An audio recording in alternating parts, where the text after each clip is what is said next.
And then this is the kind of noob trap setup killer. If we try to come this way,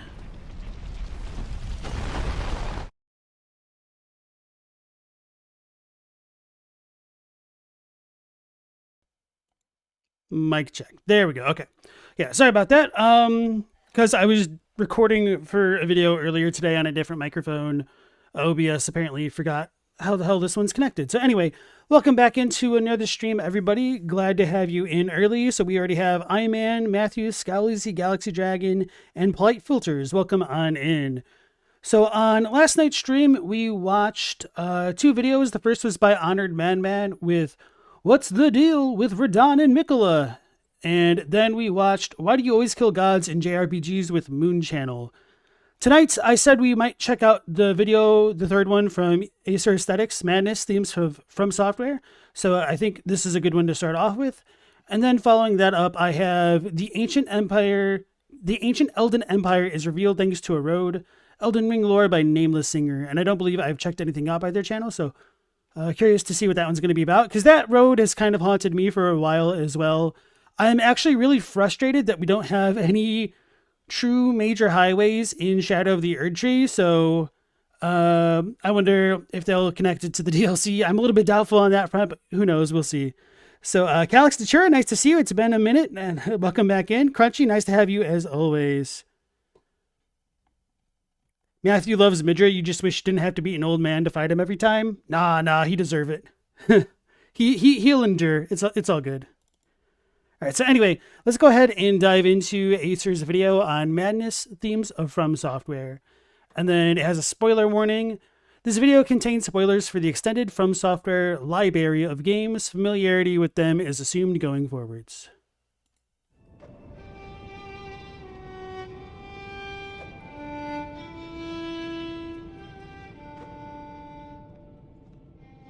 Madness. After the shattering of the Elden Ring and the Great Shattering War, there was no shortage of contenders who would become Elden Lord and mend the world. But among all the failed to become monarchs, none stood closer to the throne than Round Table Knight Vyke. The item description for Vyke's Dragon Bolt incantation reads, Incantation of Vyke, Knight of the Round Table Hold, summons red lightning to bolster both the caster's body and their armaments held in the right hand, enchants armaments with lightning affinity, attacks, and increases maximum equipment load. However, hey guys, I hate to do this, but I forgot my water in the other room, so I will be right back. I need the Slum Shack key. Zoink, Scoob! That was mildly terrifying. Ooh-wee. Well, I found that Slum Shack key that I needed. That was pretty cool. I tried blocking. Holy crap, that was half my health. No, I was already weak.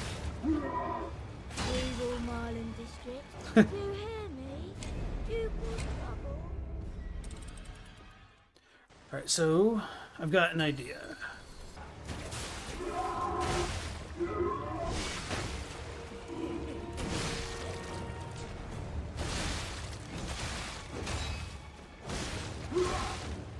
Damn it, I suck.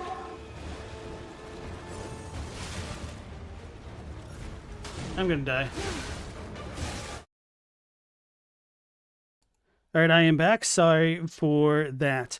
Is Lies of P DLC out? No, not that I'm aware of. Actually, I haven't heard any more info on that front. It's kind of surprising how long they're working on it. Hopefully it'll be good. Alright, so I'm also gonna back up in the video to pretty much the beginning since yeah, I was a little bit distracted looking for my water, not gonna lie. Madness. The Elden Ring and the Great Shattering War, there was no shortage of contenders who would become Elden Lord and mend the world. But among all the failed to become monarchs, none stood closer to the throne than Round Table Knight Vyke. The item description for Vyke's Dragon Bolt incantation reads, Incantation of Vyke, Knight of the Round Table Hold, summons red lightning to bolster both the caster's body and their armaments held in the right hand, enchants armaments with lightning affinity, attacks, and increases maximum equipment load. However, lightning damage negation will be reduced. Of all the knights, Vyke the Dragon Spear was the one Lanciax loved the most. Lanciax was a holdover from an older order, the Order of the Dragons. Eras come and eras go. The mandate to rule is never eternal, it moves with the affinity of the world. It changes with the ebb and flow of powers and factions which themselves are responding to the structure and contradictions in the makeup of the Elden Ring. The stability of order itself is also contextual, and when the wishes of the kings and queens contradict what would bring the Elden Ring in harmony with the world, opportunities for conflict emerge. The dragons lost the right to rule, but found a place in the order of Queen America as objects of religious worship. Within the dragon cult, Lanciax was a So on that note, this is something that I've definitely been wondering a lot more recently with the release of the Shadow of the Erdtree, whether or not there could have been a time gap between the Age of the Dragons and the beginning of America's reign. And I don't like that idea for a number of reasons, like how Malekith is a or the beast clergyman of Fair Missoula. It's a little bit unclear on that front. And the potential depiction of America and the Elden Ring in Fair Missoula. But nonetheless, if Placidusax did fight Baal and was kind of recovering for a long time, could there have actually been a gap between the rule of the dragons and then potentially the rule of Sarash and then Godfrey? I don't know. Priest, so it is to Vyke's credit that of all the knights whom she communed with, Lanciax favored him. But he didn't become Elden Lord. Vyke's armor description reads, "No other tarnished was closer to the throne of the Elden Lord than Vyke, but without announcement Vyke traveled far below the capital and was scorched by the flame of frenzy. Did he make his choice for his maiden, or did some other force lure him with suggestion? The flame of frenzy is a great and powerful outer god, and embracing it is different because its effect is like nothing else in this world." And that part is arguable, whether or not the flame itself is the outer god, or if it's just a manifestation of an outer god's power. And of course, that much is arguable, to say the least. And then I also forgot to welcome in Platinum Chip and El Degusto. And El Degusto, congrats on finally getting Elden Ring and AC6.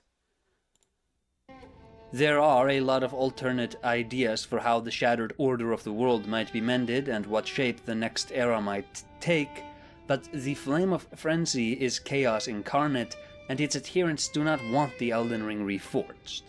It is perhaps the most abhorrent outcome which the instability of order could produce, because there is no guarantee that the cycle of madness which the Lord of Madness would usher in could ever be undone. So about that, I don't actually know if I would agree that the Flame of Frenzy is Chaos Incarnate despite the name. And I do wonder whether or not Shabiri is more of the Jonkler than the Flame of Frenzy is. Because if the Flame of Frenzy truly is just trying to regress everything, that might not be so chaotic. Or, of course, there is that strong possibility that everything that Hayata relays to us is meant to deceive her and a would-be Lord of Frenzied Flame. I think that is also a possibility. So I just kind of like to keep my options open, I guess. The flame of frenzy has the power to melt everything together into the absence of order. A world of pure chaos.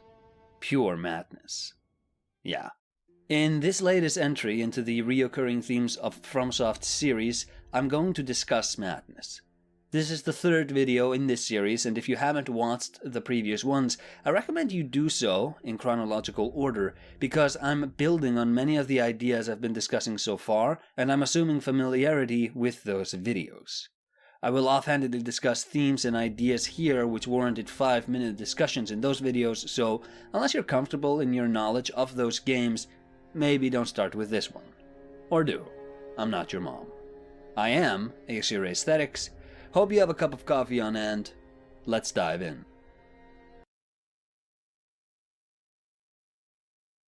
That animation of the Flame of Frenzy grasping the tarnished and turning into flame makes me wonder if such a thing could have happened to America.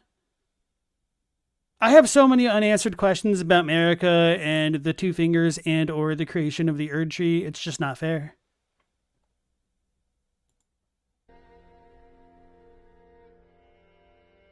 The cycle of the world. Did you get your coffee? For real? If so, put the cup I actually had my coffee right before stream, which is why I needed my water now. in front of you and start swirling it. If not, just imagine that you did. And now, etch the motion of the swirl in your head. And understand that this represents your life, your previous lives, and all the lives you will ever live for eternity, unless you become cognizant of that fact and work to step outside of it. Those who desire are contained within the motion of the cycle. To escape the endless cyclical torment of life, you must obtain enlightenment. The cycle of death and birth which governs your life moves endlessly, and it is better understood as the wheel of samsara. This wheel illustrates the afflictions of mankind. In my enlightenment video, I discussed how the moon is symbolic for enlightenment. The moon hovers above the wheel because enlightenment is how you're freed from it. Deep within the wheel, however, are the afflictions of desire, depicted as a swine, a snake, and a rooster. They represent delusion, aversion, and attachment, respectively. And these are the three poisons which Buddha warns about. These are the three roads which lead to desire, which is at the root of suffering. In From Software's games, madness is not random. There's a yearning for cleansing flames to destroy the structures around, but the desire to destroy the prevailing order is never born out of the ether. It has a root cause. The moon is enlightenment, but madness is a poison. And in the games of From Software, I put forward that madness is born from the three poisons of the Buddha and from an emotion taken to its extreme. That's interesting. I don't know how I feel about that right now. I also will admit that I don't know the most about this aspect of Buddhism, so I'm definitely willing to hear more on that front. And then Crunchy was saying that Miquella's roots are mired in madness. One, he's not Alana the Squalid in Dark Souls 2, and two, that's all just, pro-Ymir propaganda.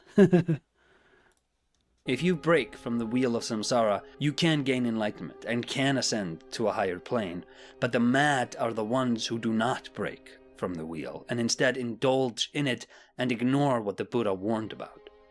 If all you wanted from the video was the core idea, there you have it. Feel free to sign off, maybe leave me a like for my troubles, but if you want to go deeper on this, stick around and get some more coffee in you. Helps us focus, helps us stave off the frenzy, 3 poisons and 3 fingers. Elden Ring's lands between are lorded over by the greater will and its emissaries from beyond the stars. Through the 2 fingers, people commune with the greater will and can infer its intent and desires. Its supreme avatar in the land is ultimately the Elden Ring, a physical manifestation of the metaphysical laws governing the world. And the Elden Ring can be altered to suit the desires of the reigning Empyrean and the reigning Elden Lord. The forces pruned off or excluded from the Elden Ring are the outer gods. Outer because they are not contained within the Elden Ring, and gods because they are kami, manifestations of the forces of this world. There is the kami of Shifra River, who manifests as a fairy who taught the blind swordsman the way of flowing waters, which was how he sealed the god of Rot a long time ago. And of course, that's more headcanon. At the very least, there's nothing quite that explicit, but this isn't particularly egregious, but I do want to point out that this is not just that set in stone yet. Then there's the budding god of Rot itself, in Melania. Cursed by the force of the scarlet rot at birth, she is destined to bloom and become its supreme avatar one day. There's the fire god of the giants, who manifests in the abdomen of his subjects and imbues them with visions of fire. There's the moons, and the enlightenment they deliver to those who will dedicate themselves to their study, and the alienation of the physical world that contains them. To the end. And yeah, I don't know if I would agree that the moons themselves are kami, but I know he's also trying to incorporate it more with Buddhism and that form of enlightenment, so maybe there'll be more of a point with that. End of fulfilling her moonlit path, Rani would abandon her very flesh. A very Buddhist idea repurposed and recontextualized in a very FromSoft fashion. But the most interesting of the kami is, of course, the god of madness, and its manifestation in the world as the flame of frenzy. Communion with the greater forces of this world is done with the two fingers, but the god of madness is different because it has 3 fingers, which I believe to be symbolic of the ways in which you encourage the growth of the flame of frenzy within you. Submission to the 3 poisons of the Buddha: attachment, aversion, and delusion. If the flame of frenzy catches a hold on someone, their eyes begin to melt, and the flame will begin to sit in their place. So Eldegusta was saying, if you go from Buddhism to Hinduism, you'll have 5 poisons: avidya being ignorance, asmita being egoism, raga, attachment, dvesa, aversion, and abhinavesa, fear of death. Interesting. Do you have to go from Buddhism to Hinduism? Are 2 specifically related to Hinduism as opposed to Buddhism? I don't know enough about that. Oh yeah, and then, quote, one who craves souls, attachment. This will be a big one. Oh yeah. The 3 poisons can afflict anyone with desire. Desire anchors you to the world around you and keeps you captured in the cycle of death and rebirth. The way attachment takes a person to desire is fairly obvious. There is something he or she wants. The story of Kisa Gotami comes to mind. She was a mother who lost her son. She asked far and wide to find someone who could return him to her, and it wasn't until she met the Buddha that she finally got a positive answer. Everyone had thought she was insane, but Buddha assured her that he could in fact return her son to her if she found a white mustard seed from a family which had not been struck with death at any point. She readily agreed and began asking around. She found many families willing to give her a seed, but none was so fortunate as to have never been struck with death. The lesson Buddha was trying to impart to her with this silly scavenger quest was to make her come face to face with how small her loss was in the face of mankind, and to accept death as nothing more than a natural step in the cycle. To accept death instead of clinging to those who are gone. And in a very, very dark way, that's perhaps the lesson which the prisoners of Latria ought to have learned. Latria was once a learned land, but ever since the queen was deposed by the old monk, it has become nothing less than a horror show for farming souls. In an old interview, Miyazaki explained that in Demon Souls, there are 2 locations designed to explore the idea of evil. The Valley of Defilement explores natural evil, and the Tower of Latria explores man-made evil. The prisoners of Latria are fed a lie to crush them. The hallways are patrolled by mind-eating, soul-sucking illithids, and the hope which the prisoners pray to is their old queen. And of course, if you want to learn more about the Valley of Defilement, he covers it really extensively in a second video on the subject. And when I was commenting on that video, I was also pointing out that the Valley of Defilement is essentially the Valley of Kegare, which is pretty much the theme. Or maybe that was the first video he covered. I can't remember. Anyway, just check out his previous content and you'll find it eventually. I believe that if only they can make it to the chapel, she'll be there to greet them, and that salvation awaits those who can ascend to the upper levels. But there is no queen and no salvation. The bridge leading to the queen has a ballista in the queen's likeness, placed there to destroy all who would attempt entrance, and the chapel itself has a demon called the Fool's Idol, who was modeled after the queen and was likely fabricated by the old monk from her soul. I think the idea Miyazaki was getting at when he called Latria a place of man-made evil was that while the Valley of Defilement manifests evils which are born from the spiritual forces of the world, Latria specifically is a human organization which has been hijacked, twisted, and has been made to serve a new purpose. The Valley of Defilement could exist without humanity, but Latria could not, because it has ranks and titles. People who cling to those titles, a history with the farming of souls, items which increase soul pickups, and the evils here are seen not in the corruption of natural forces as much as they are in the torments which directly afflict people. A name wouldn't matter to the nature spirits in a swamp, but to people it does. The prison in Latria is called the Prison of Hope, because hope is what prevents people from being freed, and causes them to linger about as mindless husks, carrying meager soul power to be fed to the old monk. In the enlightenment video we discussed how the prisoners drop Moonlight Stone, but that's not all. They also drop Mercury Stone shards. Mercury poisoning can make people mad and acquire Minamata disease, which wreaks havoc on the nervous system. It's named after a town in Japan whose citizens were exposed to the stuff for a long time. I think the reason for the prisoners in Latria dropping Mercury Stone is to connect these prisoners with madness and the Prison of Hope. Just like how the Fool's Idol is placed in the end of the gauntlet to act as a cruel betrayal of the hope which the prisoners are infected with, I think the Mercury Stones are being gifted by the old monk to torment these guys, because it looks very similar to the Dark Silver. The Dark Silver set is used by Garl Vinland, and the shield's item description reads, "The Dark Silver Shield of the Vinland Legacy." Known as the oldest of metals, the Dark Silver is said to purify dark malice. It protects the user from magics. I do remember looking into this a long time ago, and I couldn't necessarily find anything too substantial about Dark Silver. I believe it was more localized like Demon Souls at the time, and if there was more FromSoft specific world building attached to that idea of like dark metals, I was just kind of unaware of it. So it is kind of interesting that it doesn't really show up in the other FromSoft games either. If I'm right, the prisoners are perhaps deliberately being gifted the Mercury Stone shards and are being told it's Dark Silver. The Mind Flayers cast magics, and the Dark Silver's protective qualities would shield the prisoners against that and the malice of the land.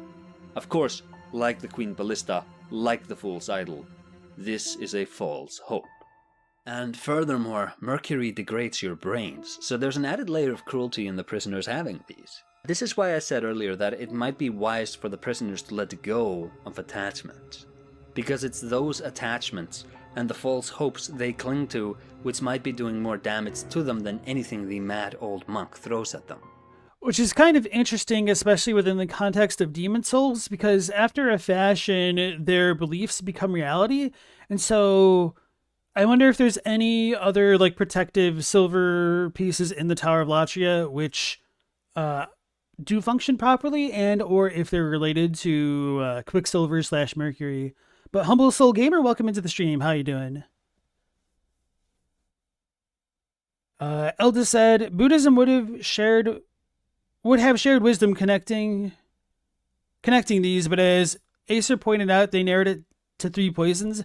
They call it kleshas in both Buddhism and Hinduism. Okay.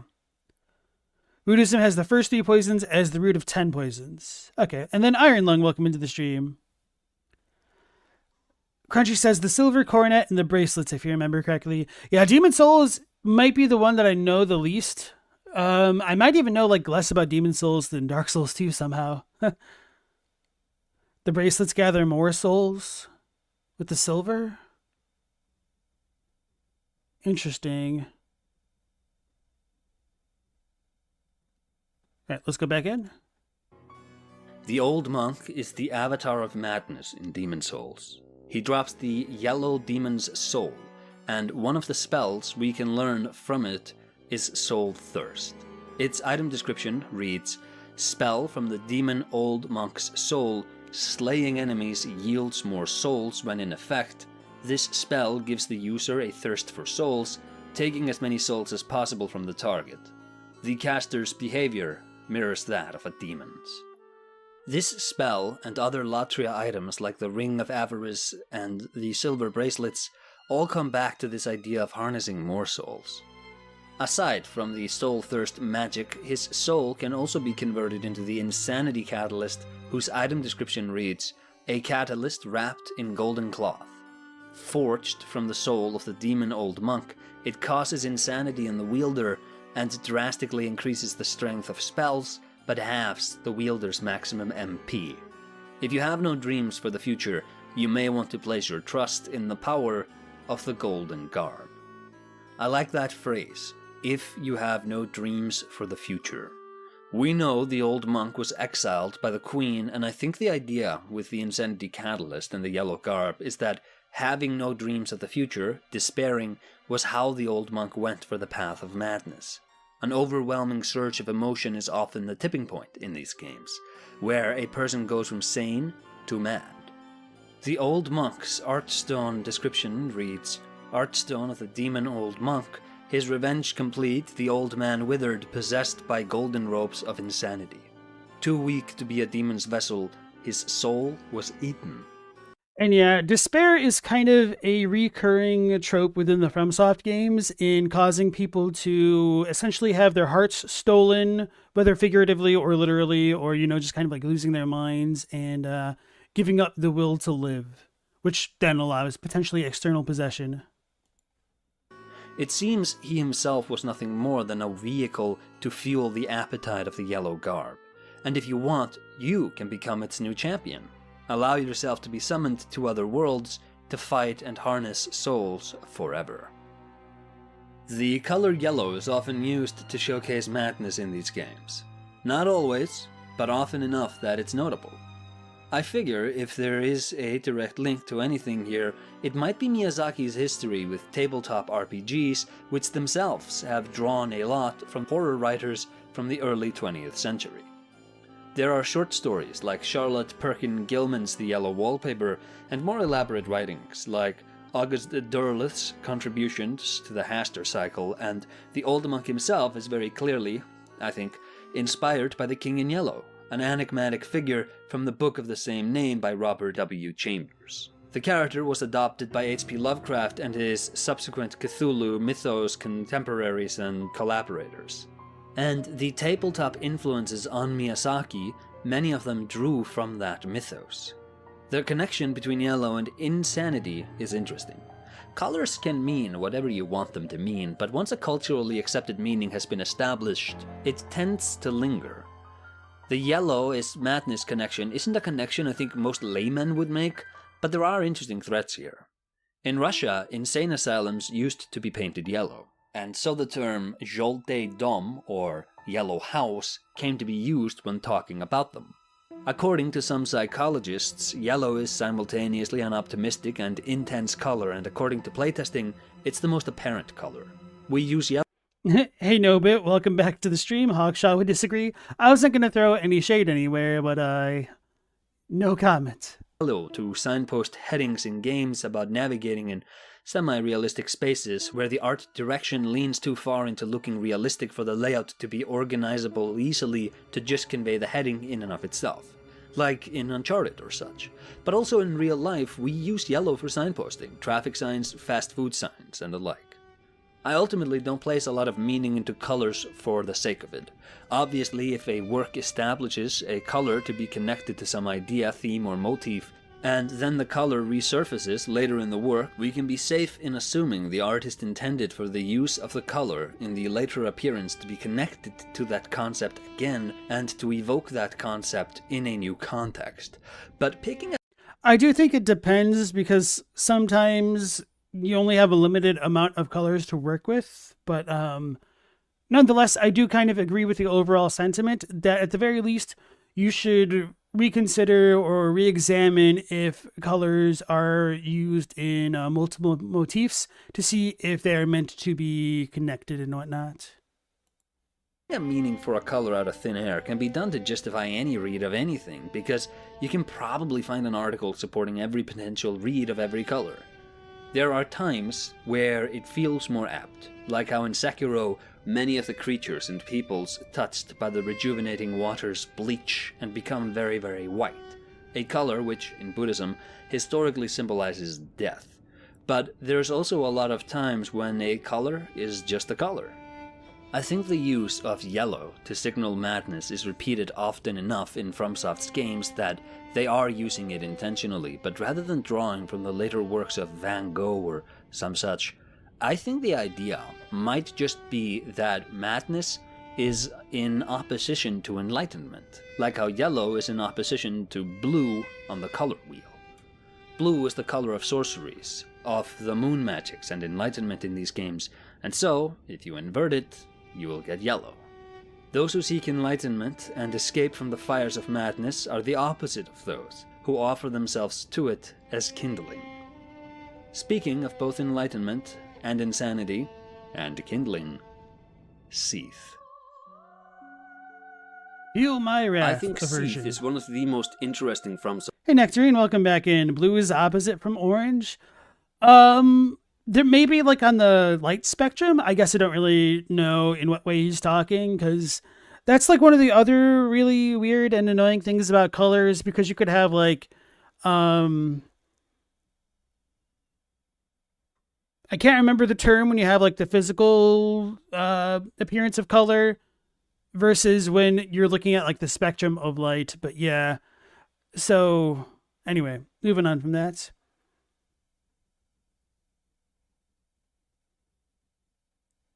Humble says, the color matching stuff has gotten sort of gamified and wrote with some lore theorists who appreciate the overall sentiment.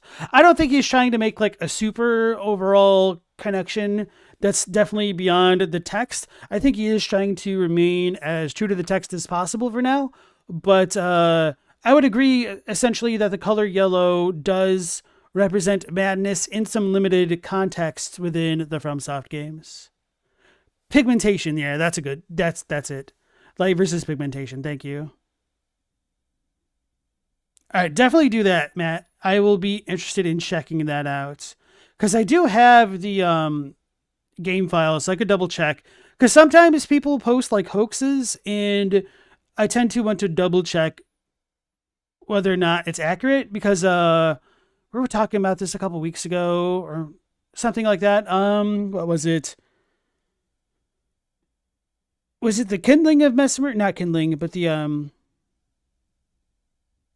I don't remember what you get from Mesmer, but it's like the kindling, and it mentions Melina without her name, and someone's like, "Why did they change the description?" But the description was never changed, so it's kind of weird how that stuff can crop up. All right, thank you. Soft characters. I hate his section in the game, but the writing is top notch. And it does that thing I love in FromSoft games, where a narrative is repeated across time in lore in order to hammer home a point. Seath is there at the end of the Age of the Dragons, and he turns out to be a sorcerer. Gwyndolin is there for the end of the Age of Fire, and he too is a sorcerer. He is born with a moon affinity, and I think Seath is as well. The moon is symbolic for enlightenment, and these characters are born into a specific order of the world when it is ending, and their attunement for the moon seems, to me, to be the universe's invitation to them to escape the collapse of the order that birthed them and ascend to a higher plane. But they don't. Gwyndolin props up the fire-linking lie, and Seath is consumed by the promise broken to him at his birth. He was born of the immortal ancient dragons, but lacked the stone scales which made his brothers and sisters immortal. Enlightenment is Right, yeah, Matt, looking at that post, it kind of looks fake as hell. Maybe somebody in the comments could corroborate it, but that's generally not where any substantial game information would be. And so, yeah. Like, those look like system files almost, like completely unrelated to the game almost. Config files.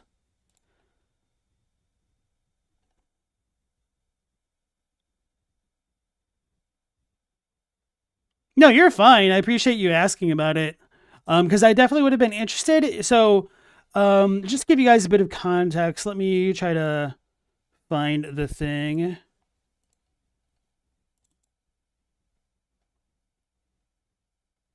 So, hey, where do I even have it anymore?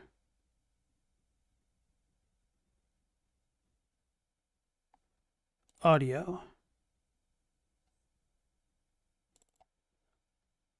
This is probably not it. Okay. So if you actually like go into the Elden Ring files, or you get the dump of the audio and whatnot, you can. This might be too small on my screen for you guys. Let me look at the OBS. Yeah, you guys probably can't actually read anything on my screen because of the resolution. But if you look at it, most of the file names just have like a bunch of numbers because they're referenced and things. And so if you like listen to them, they're just kind of like segments of each line of dialogue, not even a full line at a time. So I've labeled some of them that were interesting. So, Kale. Or you meet one of my brothers. Like that's all that line says. And so I was wondering if the line that you were talking about like showed up like this, but the thing that you showed me just doesn't look real, unfortunately.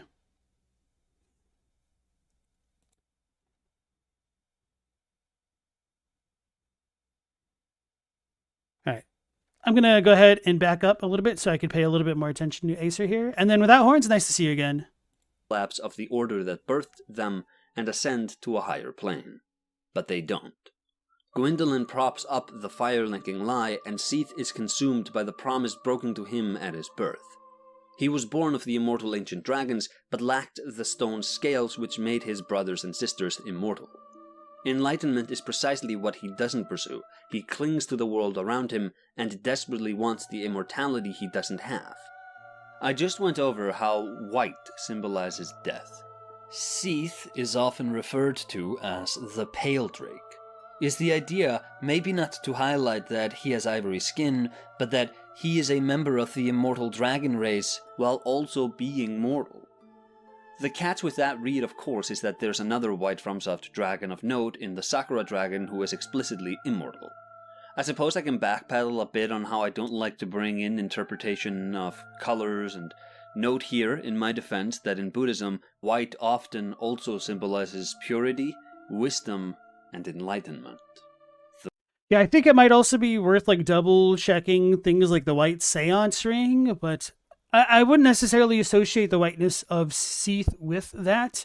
You might be able to say like pale. No, I guess that would just be the white drake. The pale thing is more of an English thing. Yeah, so I don't think the Seath example is the best, but at least he's, aware of that even in the video. The moon. I hope I've done enough work in this series so far to convince you to just Also, that is just one impeccable Dark Souls name, Penguin, spelled like Gwyn. Assume the moon in any case should instinctually be read as the developer's way to bring up the idea of enlightenment. What that does to Seath, if you accept my premise that he is in fact moon-attuned, is interesting. He is the first dragon blessed with a temporal existence which predisposes him towards discovering enlightenment if he were to pursue it, because he is not eternally contained within the cycle of the world, unlike the other dragons. He could escape the suffering of the world. But instead of doing that, he hates. He yearns for what the other dragons have, and his hatred and his clinging to life leads him to abandoning the dragons and betraying them in favor of the four lords. He has that in common with the old monk. Both are upset at the way things are, leave and come back with evil intent. And also, both are magic and madness coded. Also, Sage Frake's internal name is Sage Logan. So, Seath and the old monk both imprison a sorcerer named Logan, kinda. And also, they both create creature hybrids. The old monk was getting his kicks fabricating those man-centipedes, but Seath's works are more refined. Man-Scorpion Tark from Dark Souls 2 is one such creature, and when he speaks of Seath, he says, "We once had a master.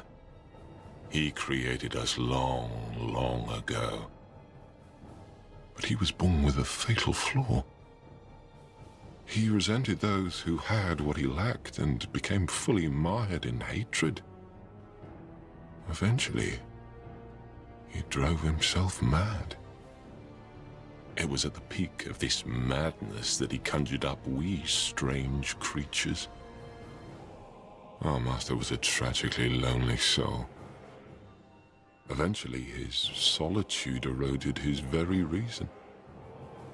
In the end, he never understood what it was that he truly lacked." His mind was poisoned by the hatred he carried for the other dragons, the seething hatred he had for them. To the Buddha, hatred is a destructive force. Like a fire you ignite in your own soul, and it's a force which cannot extinguish itself. You need non-hatred to suppress hatred. It's interesting to think about how often the idea of sorceries and madness come together in these games. Latria and the Old Monk, sorceries in Seath, and also Ulasil. Ulasil had its own branch of sorceries. The ones we find in the base game are all some manner of support spells. They involve the manipulation of light and sight, and the hiding of weapons, the caster, the repairing of weapons, the dispelling of ailments, and the like. And they're characterized by tenderness. The item description for the Ulasil Ivory Catalyst, wielded by Dusk, reads, Sorcery Catalyst of the Lost Land of Ulasil.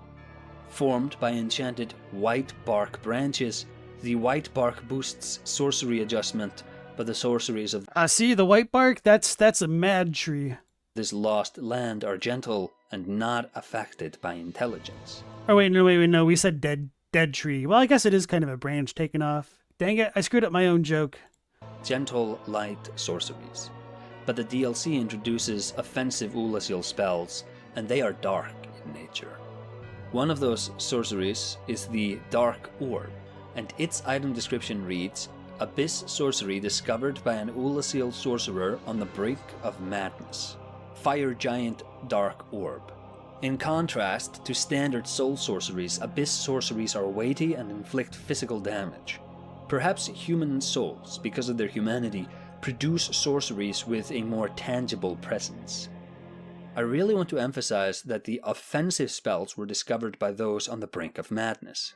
And I'd also like to Matthew asks, why is the tree angry? It's because it's got that trunk, but no luggage to go in it. point out that the offensive Ulasil sorceries might just be derivatives of the Seath sorceries. Dark Orb is a repackaging of Heavy Soul Arrow. The Pursuers is Homing Soul Mass.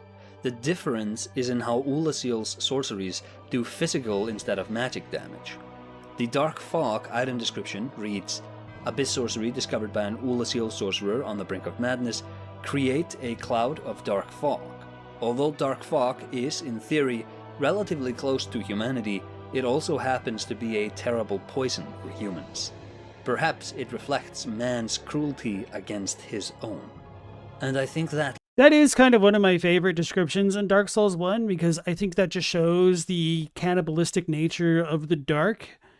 And I do have a lot that I want to say about Souls and Madness, but I'm just trying to wait to see if he ultimately comes back to that point. last line might be getting at the truth of sorceries and madness. Just like how the consumption of souls and the world tendency system, the purification or impurification of the world in Demon Souls, toyed around with blurring the line separating humanity from demons, I think that offensive spells push casters towards madness because they are born from a malice of their own kin. Ulasilians versus other Ulasilians. Seath versus the other dragons. The old monk who hungered for the souls of humans. I wonder if that malice is born from a hatred, and that the existence of offensive sorceries speaks to the existence of that hatred. And ultimately, it's that hatred which makes the sorcerers go mad. Maybe because it corrupts the pursuit of knowledge. The learned men of Ulasil dug up Manus in order to tease from him great knowledge, but the torments he was made to suffer eventually was everyone's undoing. Yeah, I don't know if I would agree with the idea that it would be hatred specifically, but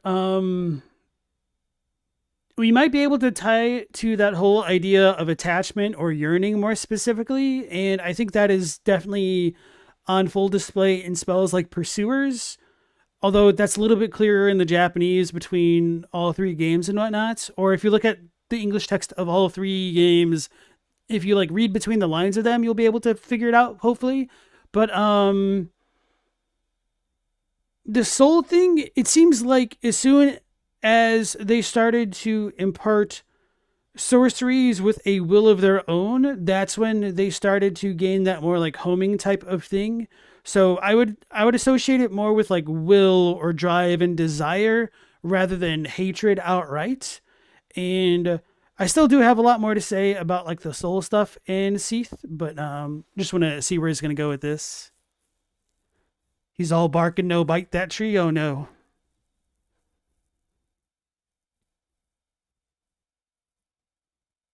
Scalisi said, "Do you think dark sorceries and hexes are born from channeling powerful emotions to cast magic? And dark emotions are commonly more intense, which is why things like rage or jealousy are used." Yes, I mean, that's pretty much written mostly verbatim in... I think it's in... Is Dark Souls 1 or 2, where it describes them as being locuses for dark thoughts. So you're not entirely wrong there. But I don't know if it's fair to say like dark sorceries are made out of like negative emotions, or just like if dark sorceries are technically a thing, or just another way to refer to like the hexes as they got named later. So my question is like, where is the dividing line between normal soul type sorcery versus dark soul sorcery? And of course that division might actually be the dark soul, but it seems to me somewhat related to the will. And I am very curious why homing soul mass does differ from pursuers specifically. He was a human being once, locked in a cell, which is presumably where he was tortured. In his cell is a bonfire, which might have resurrected him every time the torture went too far. His sanity was kept in check by his coddling of his broken pendant. Berserk spoilers ahead. Artorias is based on Guts, but Manus, I think, was based on Griffith. Tormented for a long time until the pendant goes missing. After that, there's a recoil within him which results in a monstrous transformation. Manus shatters the wall of his cell and finds himself in the Abyss Chasm under Ulasil, where the Abyss itself begins to be spawned from his being. So yeah, at first I would have been like, I don't know about that whole Griffith connection there, Chief, but if he's just limiting it to this perspective, I would kind of agree with that reading there, that it's essentially his emotions that ran wild, which caused things to go as they did. And yeah, I would also agree with you, Humble Gamer, that the dark and humanity sprites, whatever you want to call them, are naturally drawn toward other beings and life in general. And its influence dooms the ancient city of Ulasil. A great hatred emanates from Manus to those who hurt him. In his torment, maybe that hatred was all that couldn't be stripped away from him. Even his capacity to command his emotions was gone, such that he had to lean on his pendant to stay sane. The item description for his pendant, the broken pendant, reads, "Half of a broken stone pendant, the wine appears to originate from Ulasil. A powerful magic can be sensed from this ancient stone. Yet men of this time can neither manipulate nor sense its power, which has a distinct air consisting of both reverence and nostalgia." Keep that last part in mind because it's relevant to the other Dark Souls pendant, the useless one, which does nothing, whose item description reads, "A simple pendant with no effect. Even so, pleasant memories are crucial to survival on arduous journeys." My man's actually trying to make the pendant more relevant. For any who may not know, somebody had interviewed Miyazaki and asked him what starting gift he liked to choose when he started Dark Souls. And Miyazaki said that he liked to use the pendant. And you could interpret this multiple ways. Like Miyazaki could have just been playing a prank on the interviewer by making them think that there must be something important about the pendant if like the game director picks it. Or Miyazaki could have just been potentially saying he picks the pendant because he doesn't necessarily want or need a handicap. It's just left wonderfully ambiguous. And so people spent like years trying to figure out if there's any secret uses for the pendant, which to be fair, I don't blame them for, especially with the nebulous nature of needing the witch's ring that you can get as a starting gift to speak to the fair lady. And of course you don't have to pick that as a starting gift to speak to her, but it helps. And hey, Adlai, nice to see you again. Is the pendant the goat of gifts? Something like that. Pleasant memories, reverence, and nostalgia. This is why I think Manus held on to his pendant. It kept him human. And after it was lost, all there was left was pain and hatred. His tormentors wanted the power to hunt their own because of hatred, and they birthed within Manus a great hatred. And so I think it's fair to say that the madness and the abyss of Ulasil were born from hatred, rather than from the knowledge uncovered by the scholars. Madness is a human response. It doesn't come from the stars. And the descent into madness doesn't need the revelation of some great eldritch truth. It just needs an emotion taken to an extreme. Speaking of the eldritch truth, however... Okay, so I'm assuming he's going to go into Bloodborne. All right, so yeah. Going back to that whole notion of madness and the souls and eldritch truth specifically, I do think Acer may... I don't want to say he didn't necessarily make a misstep, but I think the Seath thing isn't entirely a product of hatred, because we also have Logan go mad for peering directly into the essence of the soul, and that seems to be a very common theme in Dark Souls, and so I'm a little bit surprised that Acer didn't talk about that very much, at least in this section. Maybe he'll get back into it with Yamamura in the Bloodborne thing when he looks into impurity directly, but that's kind of a different form of madness than the soul-infused one, because maybe this isn't the best parallel example to use, but you know, the whole phrase, when you look into the void, it can like look back into you, which can like frighten the wits out of somebody. But anyway, take that principle, but apply it to souls and not necessarily the dark and the actual void of Dark Souls, and you might have something there, because that seemed to happen multiple times, because obviously Osiris was going for the whole immortality angle, and he found like the fake Moonlight Greatsword ?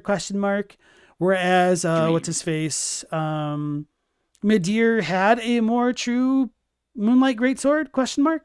So there's something maddening about looking at true divinity in these kind of games sometimes. So that doesn't necessarily relate to yellow, but that might relate more to white, or that whole like pale thing, I guess. So anyway, moving on from that. Give you the Aldrich truth? Yes. Floorboard said, plot twist, Miyazaki's actually incapable of giving a straight/decipherable answer due to having read too many fantasy books. I can relate. All right, here we go. Speaking of the eldritch truth, however... Cleanse our beastly idiocy. Delusion. I might be reaching when I connect, specifically, the offensive sorceries in Dark Souls and Demon Souls to a hatred which can breed madness, but in Bloodborne it is the aroma and sensation of blood that makes humans tip over into blood drunkenness.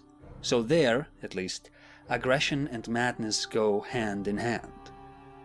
The scholars of And then I would also make that argument, again, going from the divine connection, that divinity is contained within the old blood to some degree, / the eldritch truth, whatever you want to call it, arcane, and that repeated exposure to the arcane can also drive people mad. And there's a lot to unpack with Bloodborne. It's just kind of all cobbled together, so that might be a little bit unfair.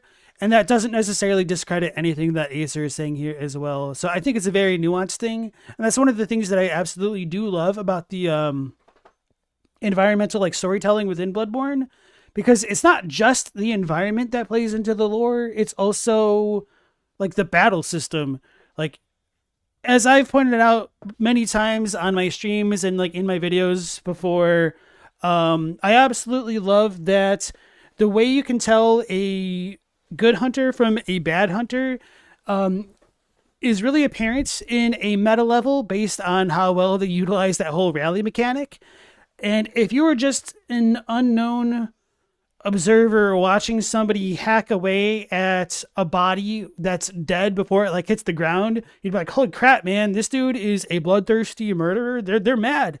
But no, that's actually like the effective thing to do.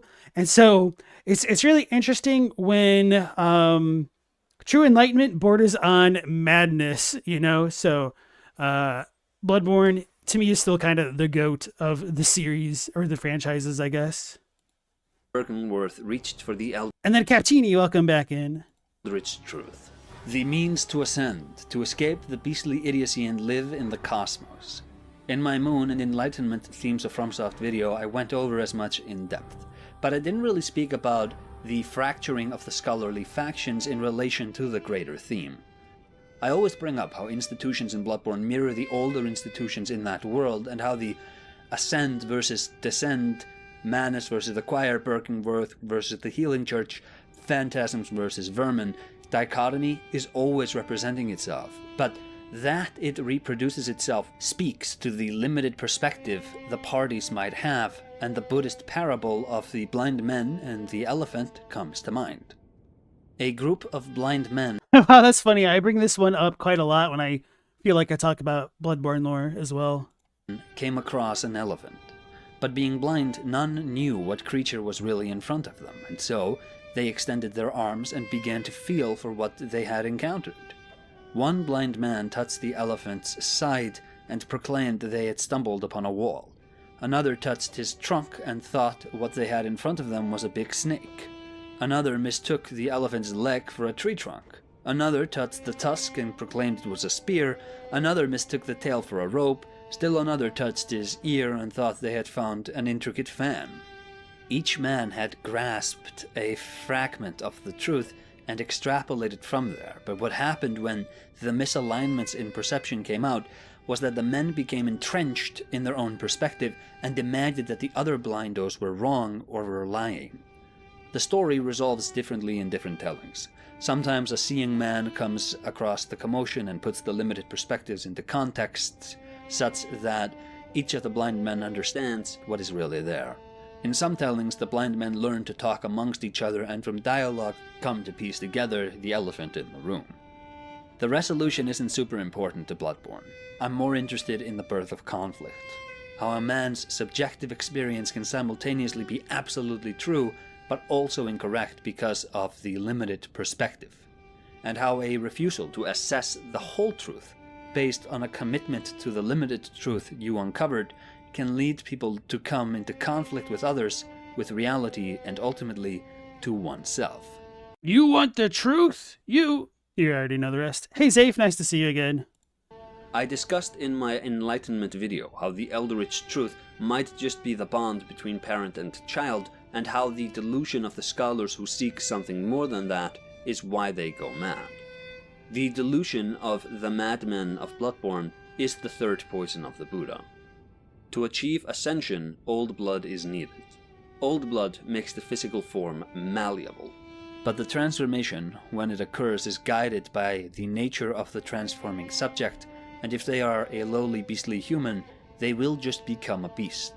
But I kind of agree with that assessment, and that's kind of been my thought processes on the nature of many transformations for a while. I know some people believe that the transformation is dependent on what blood of a great one that the imbiber has taken, but I'm kind of squarely against that idea. a suitably enlightened fellow can become a great one. Master Willem of Birkenworth understood as much, and now he spends his time meditating under the moon. The choir understood as much, and so they built their base in Upper Cathedral Ward to be close to the cosmos. Lawrence and Mikolas tried to brute force the transformations with blood experimentations, but it didn't take, because nobody has the full picture. Like the blind man with the elephant, the Eldritch truth eludes the scholars of Bloodborne because they haven't adequately set their sights on what it is they are trying to grasp. At least, that's what I think the intended meaning might be. One facet of Yeah, so I do think there is some nuance to that, whereas I wouldn't necessarily say that Mikolas failed, and I wouldn't necessarily agree outright that somebody like Willem could become a great one implicitly, and there might have been like some certain stages of experimentation that they went to, and you could make arguments that the celestial emissaries are bona fide great ones based off like the trophy description, but then there's also some ambiguity as to whether or not it's only the big celestial emissary that's a great one and the little ones don't count, or obviously the living failures may or may not be great ones. It's a little bit ambiguous, but nonetheless, there's layers to it, and I don't think insight is entirely the only factor in one's ascension to great oneness, great onedom, as evidenced by the hunter needing all three-third umbilical cords to ascend to a great one, as opposed to having like a 99 insight stat.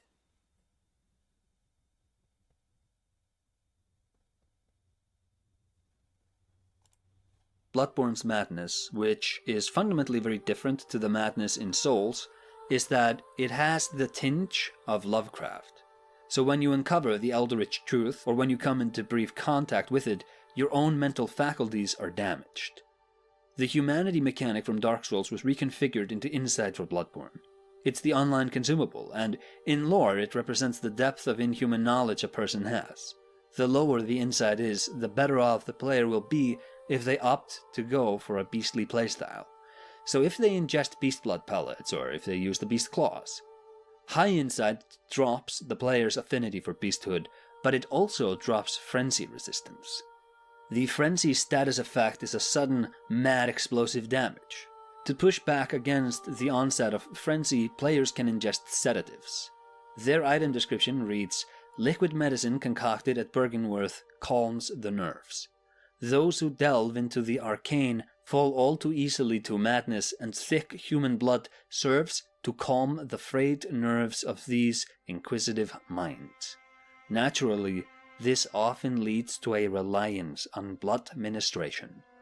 And so there are some localization issues with this passage.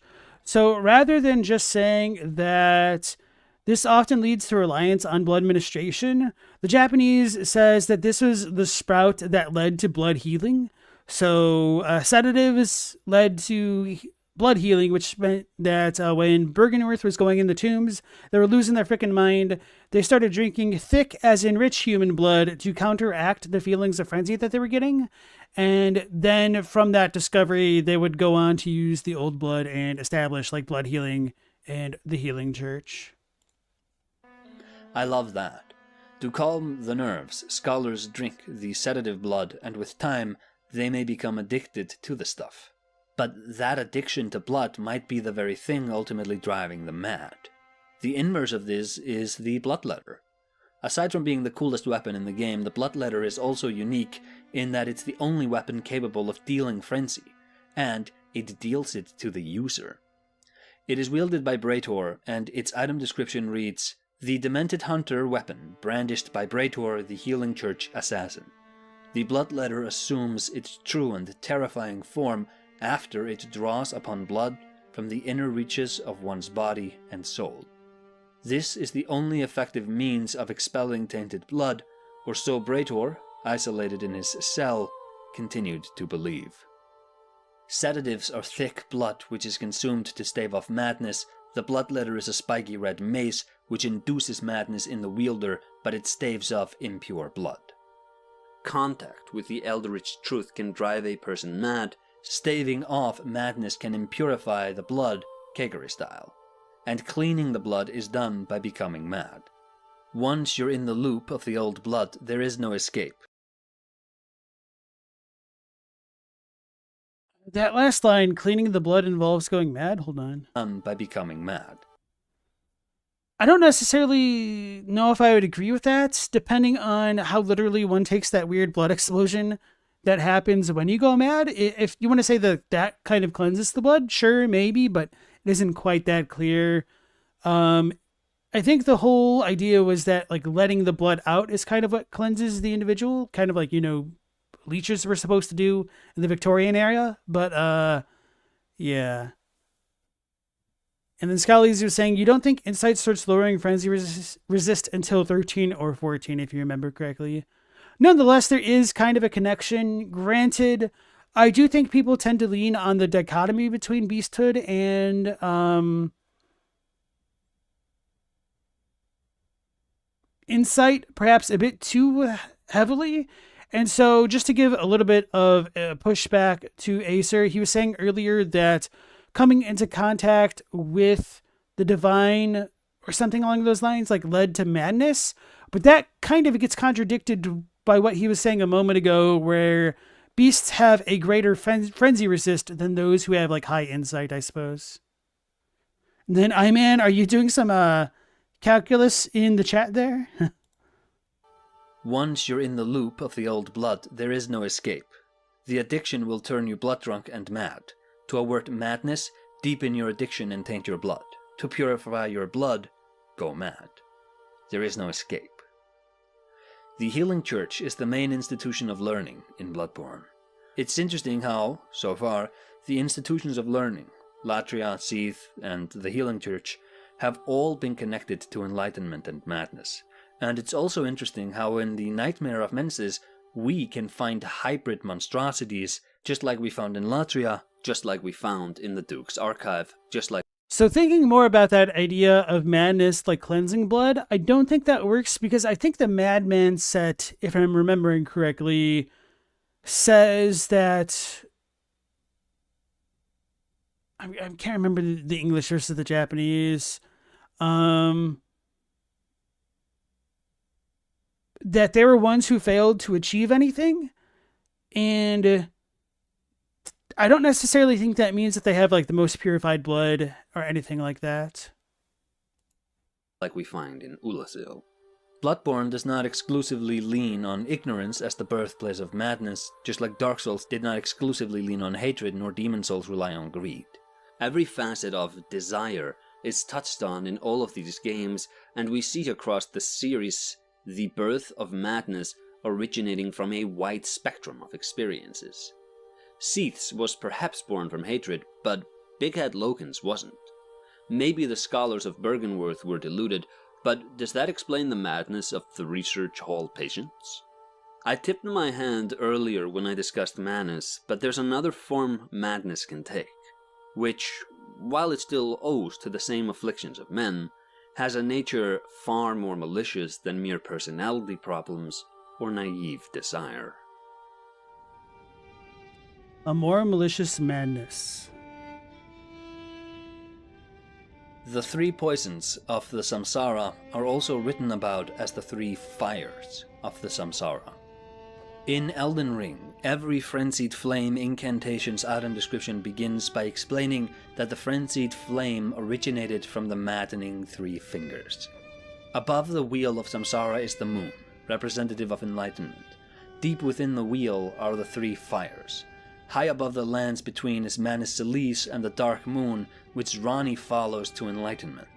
Deep beneath the earth are the three fingers. One path leads humanity out of the cycle of the world, the other is at the root of the suffering of the world. Except, the three fingers and the flame of frenzy don't seem to perfectly represent the source of pain in this world. The outer gods are in opposition to the prevailing order because it precludes death. They all propose new ways of going forwards, either by embracing the stagnant life or by reimposing death into the flow. But the flame of frenzy is different. It's not the source of pain like the three poisons, but it's a proposal for an order governed by it. Rather than rise above, succumb and surrender to the pain, and overcome the wheel not by becoming enlightened, but by allowing the three fires to burn it all down. Eras come and eras go, but the Elden Ring sticks around. Its physical makeup changes to suit the tastes of those who desire it, but it remains as the governing mechanism for the world. If we walk the path of the frenzied flame, we can do so with Hayata. She's the reanimated corpse of Irina being manipulated, seemingly, by Shabiri to lure us to the three fingers. I'm not sure whether or not Hayata is some roaming consciousness which made her way into Irina's body, whether it's a new identity which Irina has gotten lost in, but it seems like she's not aware of Shabiri's plans. And it's so weird that despite Hayata kind of sort of being Irina's body always remains where you find it in the Weeping Peninsula. And to go further, whenever Hayata's alive and you interact with Irina's body, it'll say she's dead, which, is just kind of funny in and of itself. But once Hayata dies, you can't continue to interact with Irina's body in any capacity. So is Hayata just like a kind of pseudo astral projection? But then if so, how is she eating the grapes or interacting with us physically? It's so strange. And then of course you have the whole Shabiri question as well. But at least with Shabiri, Yura's body doesn't remain in the Second Church of America. So was this all dev oversight? It's so strange. And then, hey Stella, nice to see you again. When he appears to us in Yura's body, he's not too fussed about actually announcing himself, and it would seem strange that if Hayata was just Shabiri putting on an act, it would seem strange that the act would persist the way it does. Once we reach the Cathedral of the Forsaken and have been embraced by the Three Fingers, Hayata tells us, I have touched them. The words of the Three Fingers. As your maiden, allow me to divine them. All that there is came from the one great. Then came fractures, and births, and souls. But the greater will made a mistake. Torment, despair, affliction, every sin, every curse, every one born of the mistake. And so, what was borrowed must be returned, melted all away with the yellow chaos flame, until all is one again. Those who gave me grapes howled without words, saying they wished they were never born. Become their lord, take their torment, despair, their affliction, every sin, every curse, and melt it all away. As the Lord of Chaos, no more fractures, no more birth. Before disparities were introduced to the world, everything was still, like in Dark Souls. A grey, mist, and eternal stone dragons and nothing else.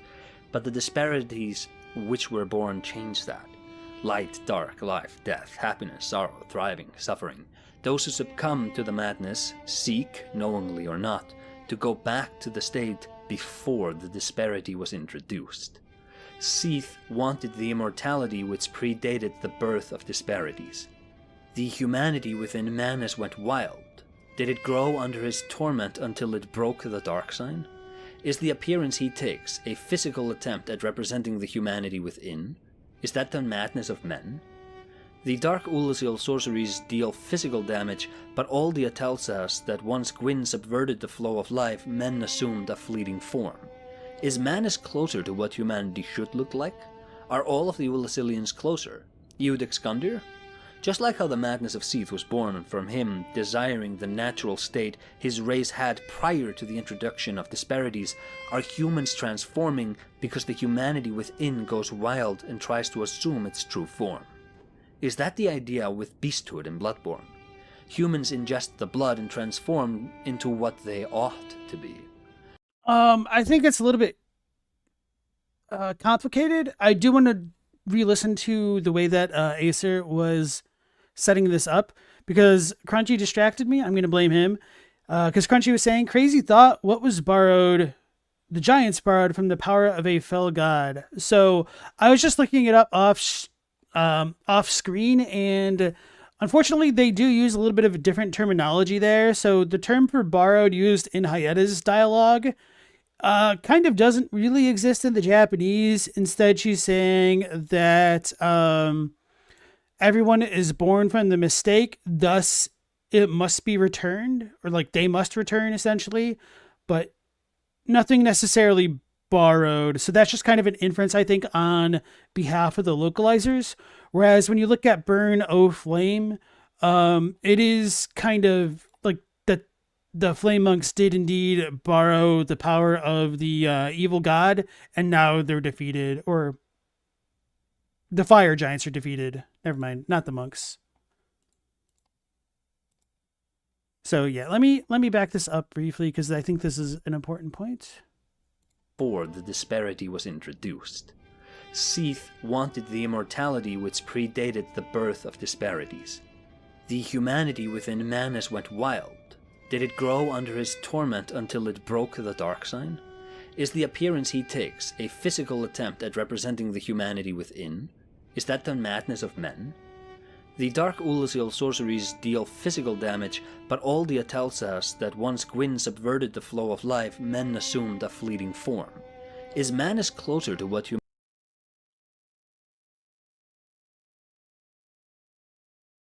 humanity should look like? So this is going to be a very controversial thing because a lot of Aldia and Vendrick's dialogue, I would argue, is pretty messed up. And within the greater context of Dark Souls 2, it becomes a bit clearer that the so-called fleeting form that Aldia is referring to is that of like the human hollow form. So like pretty much what you get with your chosen undead or the bearer of the undead curse, essentially. And from my understanding of Aldia's dialogue, the true form of man is that which is obtained via darkness, and that ties into what Agdane talks about in the Undead Crypt. He's like, how queer are you humans? Or he says, humans were once one with the dark, but blah, blah, blah, blah, blah. How queer are you humans, never separating like truth from fiction because of what Gwyn did, essentially. And Aldia's dialogues go all in on explaining that because of what Gwyn and the gods did to the humans, they've come to cherish a kind of false life that they've been given. And the reason it's a false life is because humans are one with the dark. They don't actually die, essentially. Or we could say like darkness can't die, but it can kind of be reconstituted into different forms. And the fact that they have these vessels, these bodies as their forms, for the darkness to kind of inhabit would suggest that the darkness would exist with or without the body, but the body person doesn't really realize that. They value their identity too much, which is all Lucatiel's quest is about. She wants to remain as she is, that tiny thing called self, and she would essentially murk anybody if it meant that she could remain herself, even though it shames her to admit as such. So tying that back into the form that men should have is kind of a tough topic to discuss, because there is enough room to argue that humans or humanity should be considered like the hollow plus humanity sprite, essentially, versus just the humanity sprites and dark in general. So going back to the whole notion of, well, like, if humans are essentially the dark in general, and then Manus's humanity ran wild and transformed into this, I don't know if I would say that this is the form that he ought to have, but it is certainly a form from darkness that he gained. But it might not just be entirely darkness. We don't really know his full nature. And we see this over and over, the dark's propensity to transform things. And for what it's worth, truly dark entities like Manus and even the dark wraiths aren't considered hollow. So I would argue that humanity is darkness, which is separate from like the hollow / human, but it doesn't help that so many terms are interchangeable. And I think it was kind of deliberately written to be, what's the word? Inscrutable, I guess. Zave said, something about the graphical fidelity and animations of DS1 just hit you in the nostalgia so hard. I really like the vibe of Dark Souls 1. It's probably like my favorite Dark Souls game in terms of like world building and atmosphere, even though I do think Dark Souls 3 plays the most fluidly. But I just kind of appreciate 1 a bit more. And yes, Crunchy, that is 1,000% true. The vertebrae shackle also supports the idea of the body being a shackle. So that also gets expanded upon when you look at Yol and his dialogue. Because when you meet him on the high wall, he says, "Please undo my shackles and like grant me death," essentially. And so when he can't die, he's like, well, this sucks. I'm supposed to die. Why haven't I died? Oh, crap, bro, you're an undead champion of Hash? Well, maybe I can find my purpose in serving you. So from Yol and Uria's dialogue, wait, no, is it Uria? You kill somebody and they ask if that's the shackle of the gods. I think it might be Uria. So anyway, the shackle of the gods is essentially life itself. And that only becomes more apparent when you look at like the greater context of essentially all three games. So when I look at the Mound Makers now, after having like delved so deeply into the damn lore, I kind of finally understood them because they were so nebulous to me. I'm like, okay, these are just crazy dudes. I have no idea what's going on. The whole idea of them fearing the slipping of the gods' shackles is that they were afraid of going hollow. So they tried to give themselves an endless purpose, because if you have purpose, you don't hollow. So it makes sense on a meta level. And so the people that they kill becoming their family, that is indeed still weird to me, but they become their family because they kind of support them in their humanity, I guess. And it's just kind of a deluded thoughts of madmen who are essentially not that distinguishable from hollows because of the way they will attack virtually anybody at any time to preserve their own humanity. They're like Lucatiel taken to 11 at the end of her quest line, perhaps.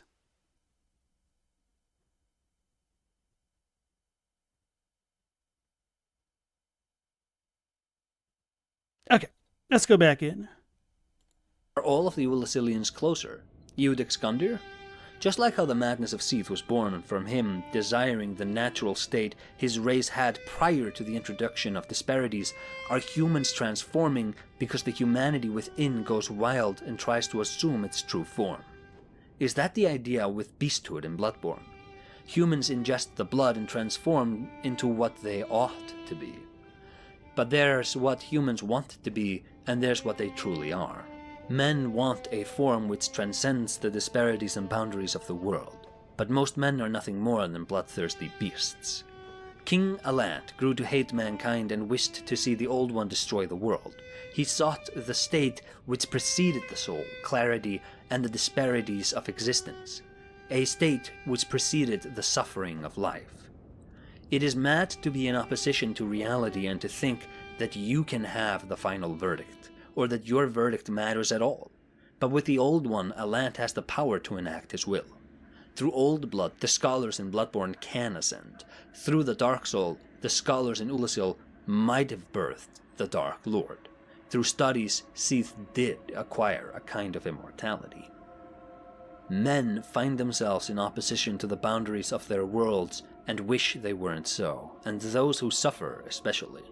The Buddha teaches that life is suffering and that to escape from it, one must obtain enlightenment. But who is listening to that wisdom? You can argue that the price paid to fulfill the human verdict and to have it triumph over the worlds, temporarily perhaps, but still, you can argue that that price is too great to be considered, but there are some who tried to pay it. In these games, the verdict of reality can be delayed. I would kind of try to reframe this argument. And of course, I don't know entirely where Acer is going, but from my studies of Buddhism and whatnot, I think the biggest problem with so many people in the FromSoft games trying to grasp enlightenment is the fact that they're literally trying to grasp it in a metaphorical sense. So I may have phrased that a little bit goofily, but essentially, because they are desiring enlightenment, they're not able to let go of desire and attachment, which keeps them bound to the physical world and that cycle of suffering, which Acer is talking about. And those who do succeed the cycle are those who let go of their emotions. And that's kind of put on display for us with the giants who become trees to an extent. And those who don't follow Dragon Communion, what's it called in the Dark Souls games? The Path of the Dragon, when they just kind of stop moving around and then they just sit down and chill out and they become dragon folk who are just meditating for eternity, and then eventually they kind of lose their egos. And once you lose your ego, that's kind of literally what the dark is. It's just ego manifest. And if you let go of darkness, what would be left of you in that world? Essentially nothing. So that's kind of how you literally escape it. And it's why the dragons are beyond the cycle of light and dark, because it doesn't really matter to them because they've let go of desire, which is kind of implicitly darkness, I think, at least. And then Phantom Leaves, welcome back into the stream. You think the Buddha guy stole from Jedi teachings? I've heard that one as well. Adlai says, enlightenment is often equated with awakening, and they are not the same. Buddhism, they're wanting to learn how to let go of desire is enlightenment. Seeking enlightenment just for knowledge is a form of desire. Exactly. So that is kind of the other thing that I would bring up in relation to Acer's video so far. It's like, if enlightenment is a goal rather than a process, you're probably going to make a misstep, which ties back into his second video about the moon and pointing to the moon being, mistaking the finger that points to the moon being the path to enlightenment rather than like the moon itself, essentially, as a metaphor for what the moon represents in enlightenment of, like, you know, going beyond the world, essentially. So I'm trying to remember how Acer just phrased it here. Let me back it up slightly. Some have it triumph over the worlds, temporarily perhaps, but still, you can argue that that price is too great to be considered, but there are some who... Yeah, a lot of the trappings of the characters in the FromSoft games is that they're grasping for enlightenment rather than understanding the nature of enlightenment. And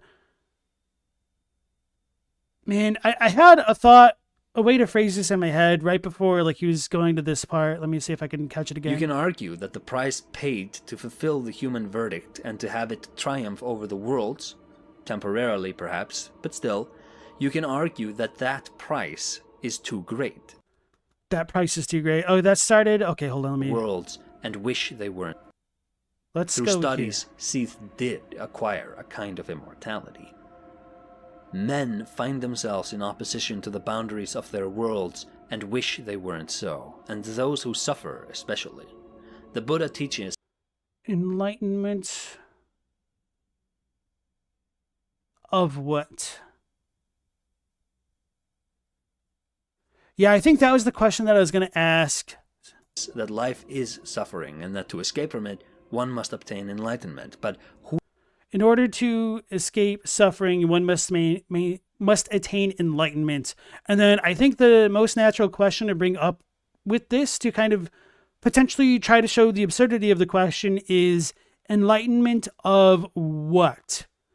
And so the problem that a lot of people have with this concept of enlightenment as it pertains to Buddhism is that they don't understand what enlightenment implies implicitly, and they just think of it as an ideal rather than like a concrete thing that you must come to realize that in order to essentially be done and let go of the world, it requires you to let go of the world. It's not just gaining like superhuman IQ that like puts you on the next level, like Chinese cultivation. But of course, that's kind of a pretty messed up statement, because there are very different forms of Buddhism depending where you go in the world. So it might be a little bit unfair to say like Chinese cultivation stuff is incompatible with Buddhism, because it's a different form of Buddhism than was practiced in China and even Japan. But anyway, hopefully that kind of makes sense there.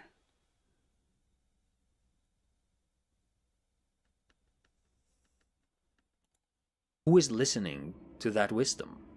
You can argue that the price paid to fulfill the human verdict and to have it triumph over the worlds, temporarily perhaps, but still, you can argue that that price is too great to be considered, but there are some who tried to pay it. And this kind of goes back into some of like those Japanese Zen koans where you're seemingly given an impossible proposition and you're being told to solve it. So like one of the most common examples is like, what's the sound of one hand clapping? And if you're going to be like Bart Simpson, you're just going to like smack your fingers together against your palm and be like this. So aside from like those kind of smart ass answers, the whole point of the koan is to show that what might be seemingly absurd might only appear absurd if you lack the proper perspective, and that these kind of questions could have a proper answer that can be individual in nature and might not have a set solution or universally set solution in any regard. So telling people to attain enlightenment means letting go of attaining enlightenment.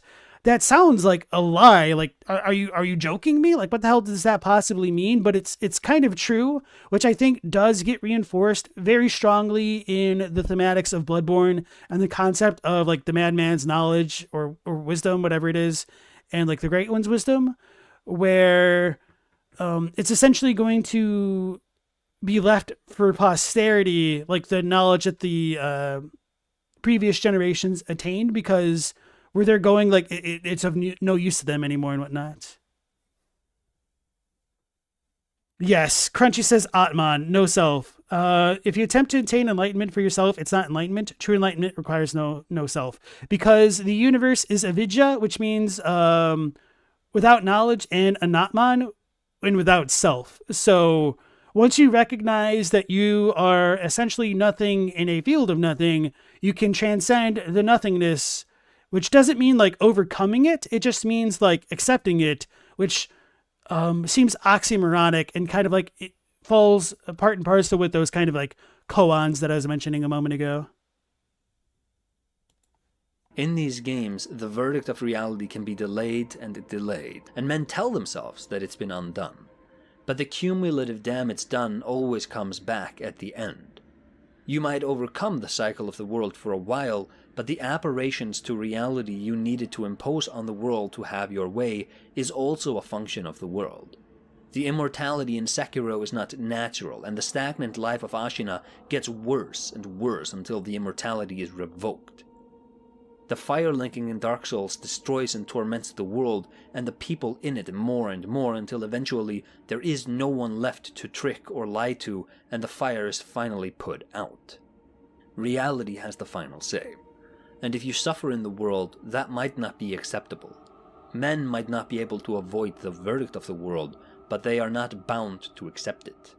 They can rebel, they might never win, but they can still keep the animosity alive in their hearts. And instead of accepting the verdict of the world, their desire for an alternative can lead them to want to see the order of the world itself destroyed. And so instead of escaping the cycle of suffering, they try to burn it all down. Don't overcome or forgive or ascend. Languish. The Final Fantasy X Seymour method of dealing with suffering, indeed. You can't suffer if no one's around to suffer, forehead. Anyway, hey Robbie, nice to see you again. Welcome back to the stream. Now you've made Adlai want Wingstop. Glad you enjoyed your birthday party and everything. Sounds nice. On the cause of pain. Attachment, aversion, ignorance. Emphasize them, lean into them, and once the opportunity arises, destroy the structures of the world. Melt it all down with a yellow chaos flame.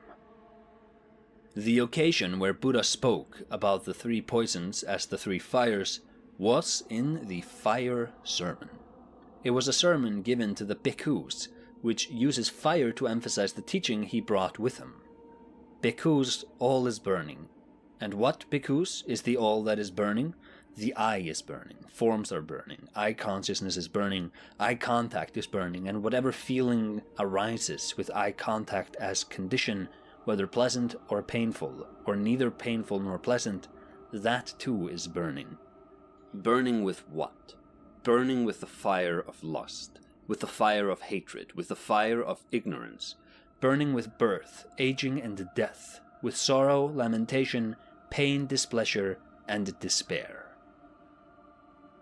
To escape the burning, seek enlightenment and reach nirvana. Interestingly, the word nirvana derives from Old Sanskrit and Pali languages, and its literal translation is something akin to the blowing out or the extinguishing of fire. And the fire is the three fires. I think madness in Elden Ring, and to a large extent the previous From games, has a lot to do with the submitting to the fires of desire. So on the topic of blowouts, I don't know how accurate this is, but at least Alan Watts has described it as potentially coming across a little bit too strong in English, the concept of blowing out or extinguishing. And while it certainly does mean that to an extent, it's kind of more like the natural consequence of what would happen if you were to hold your breath for a very long time. Eventually, it's going to leak out of you, and it's essentially just the same force that one would feel like when they suddenly exhale. So, whoosh, would be a perhaps better way to describe it, because there's a connotation of relief that goes along with that form of blowing out, perhaps. Now, I don't know how accurate that is, but I think there's a certain amount of resonance that has with me that I figured was worth sharing with you guys here. And yes, Crunchy, the fire will fade. But I also think there is an intentional malice to the Flame of Frenzy, which we don't necessarily see in previous games. At least not to the same extent, because another idea that is often touched on here is how the Flame of Frenzy is born in or takes a hold of those who suffer unjustly. Strewn around the lands between are the merchants. The merchant armor set's item description reads, "Finery of the nomadic merchants, decorated with tiny gems in a wide spectrum of colors. These merchants once thrived as the great caravan, but after being accused of heretical beliefs, their entire clan was rounded up and buried alive far underground. Then they chanted a curse of despair and summoned the Flame of Frenzy. The Shabiri's woe talisman." Yeah, and that goes into that theme of despair that he had touched on at the very beginning of the video, so now we're getting back into it now. And then, Ondo, nice to see you again. Welcome back to the stream. Item description reads, "Disturbing likeness of a man whose eyes have been gouged out. The corners of his mouth are upturned in an almost flirtatious manner, constantly attracts enemies' aggression. It is said that the man, named Shabiri, had his eyes gouged out as punishment for the crime of slander, and with time, the blight of the Flame of Frenzy came to dwell in the empty sockets." I don't think it was Shabiri who accused the merchants of heretical beliefs, but these ideas come together pretty neatly.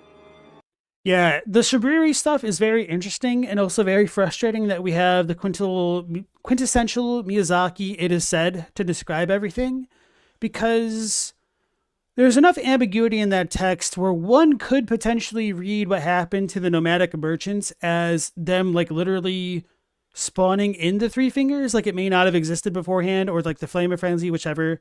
But I don't know, that just doesn't read very naturally to me if we're told that they put a god in the basement of Leyndell, which also raises a bunch of other questions. Like, there's a lot of stuff in Elden Ring where it's just kind of like, oh, okay.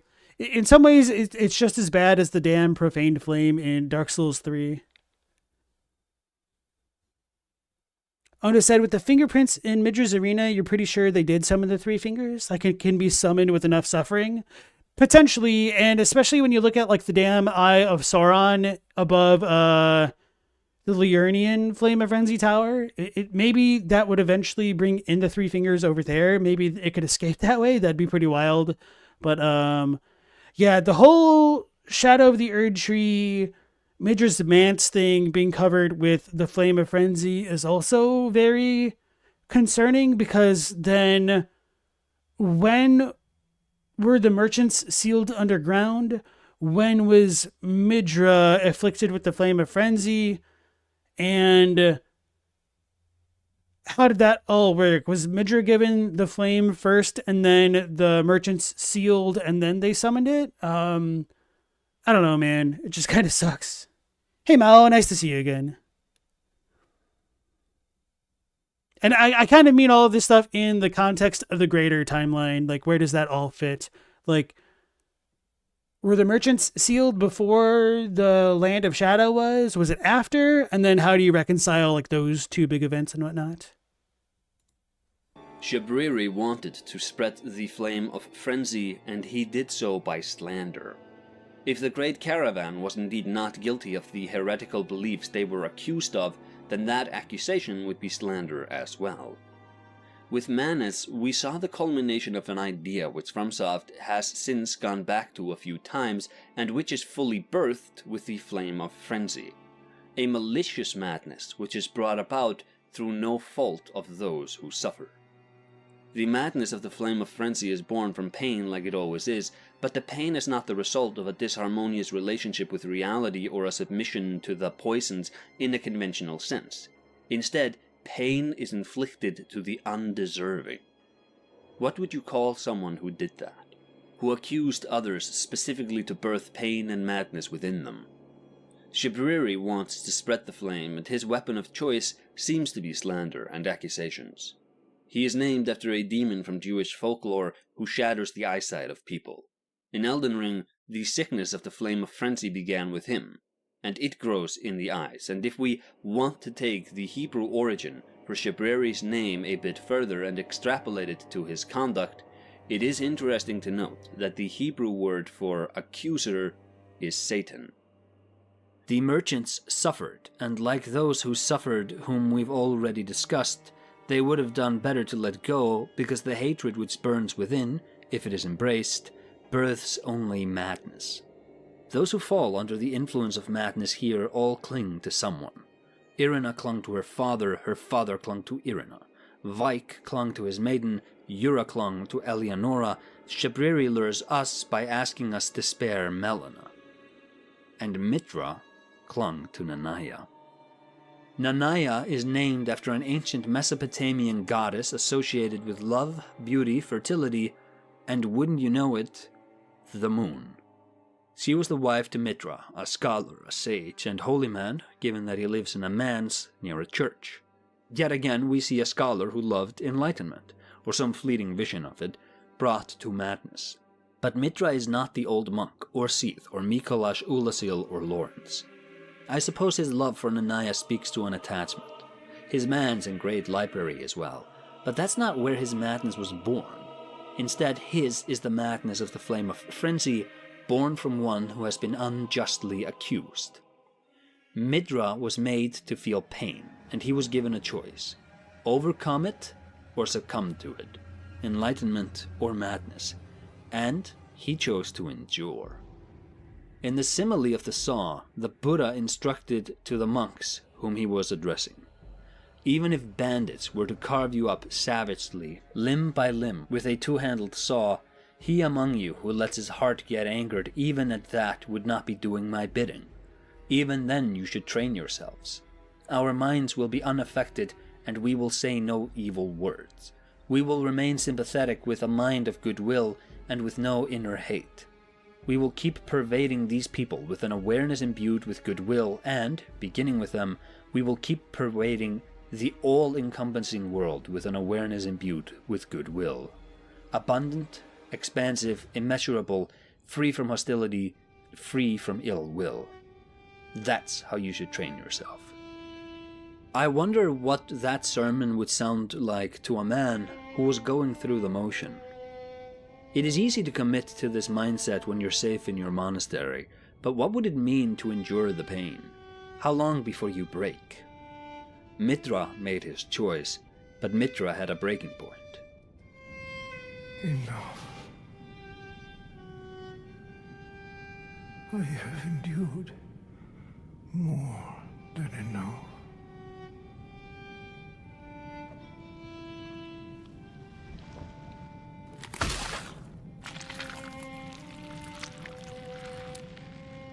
I ask you forgive me, dearest Nanaya.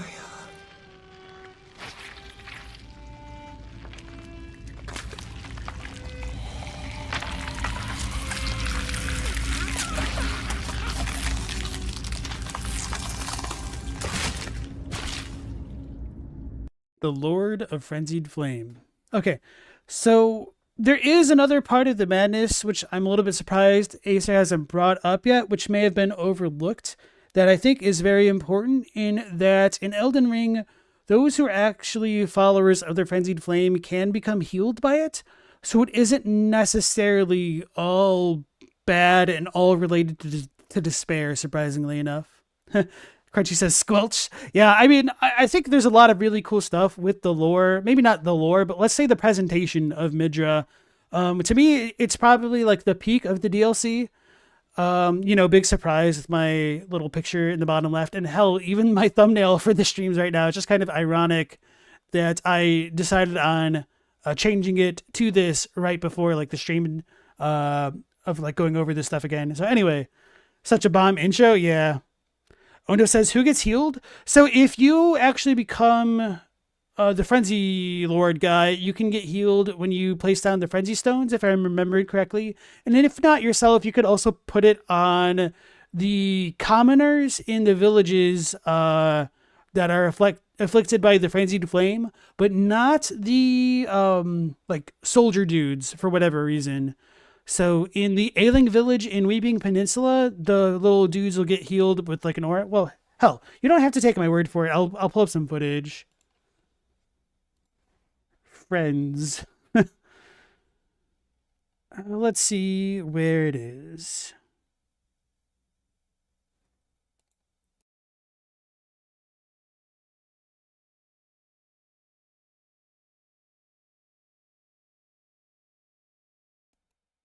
I've got a lot of Frenzy footage, apparently. Okay. Oh, nope, that's not it. Hold on.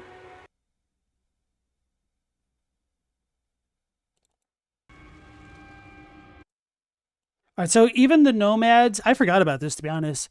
The nomads in the Frenzy Flame prescription get healed by the Frenzy Flame Stones. This golden aura shows them receiving beneficial effects. Whereas the Frenzy Flame Cuckoo Knights do not get healed, and that's represented by the fiery eyes. And these are the Frenzy Flame Stone dudes who do get healed in the Ailing village. So it was definitely very good to help my Frenzy Flame Lord ending being the best ending propaganda video. So yeah. Okay, you're fine, no, don't worry about that. Yeah, I agree, Zafe. It's a cool part of the DLC, but it feels so discompartmentalized compared to the rest of the base game. It's insane that they thought of it. Insane, you say? Oh, I didn't know that, Florge, that we can heal the Frenzied Spirit Ash with them. Okay, cool. Makes sense. A lot of attention to detail in these games. Midra removes his head, and in its place glows the black and yellow flame of frenzy. We've seen that before. But Solaire was deluded, tricked by the fire-linking lie and obsessed with uncovering a son of his own. Midra, the Lord of Frenzied Flame, also has an eerily similar look to Goldmask, except Midra is wearing the yellow cloth we know to associate with madness. The Buddha explains, I don't know if that's fair because this is at least canonically ochre, and that has some more significance for the horn scent.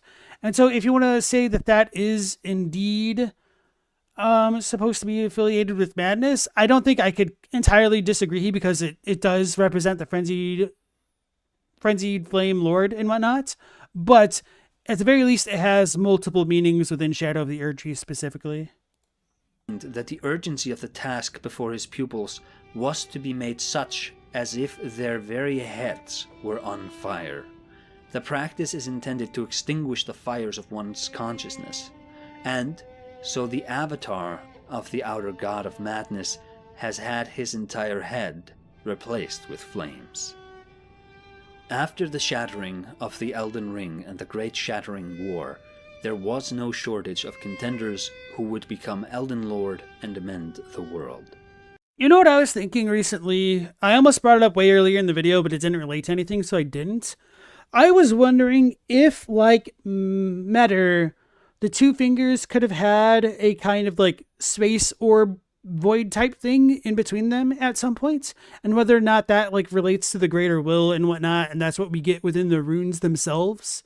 But now thinking about it, we might also have a depiction of something like that, similar to the way that the three fingers have like a blazing sun with the hole in it. I just kind of took it as a matter of course before, but now I do want to reconsider what the hell this is in relation to Midra.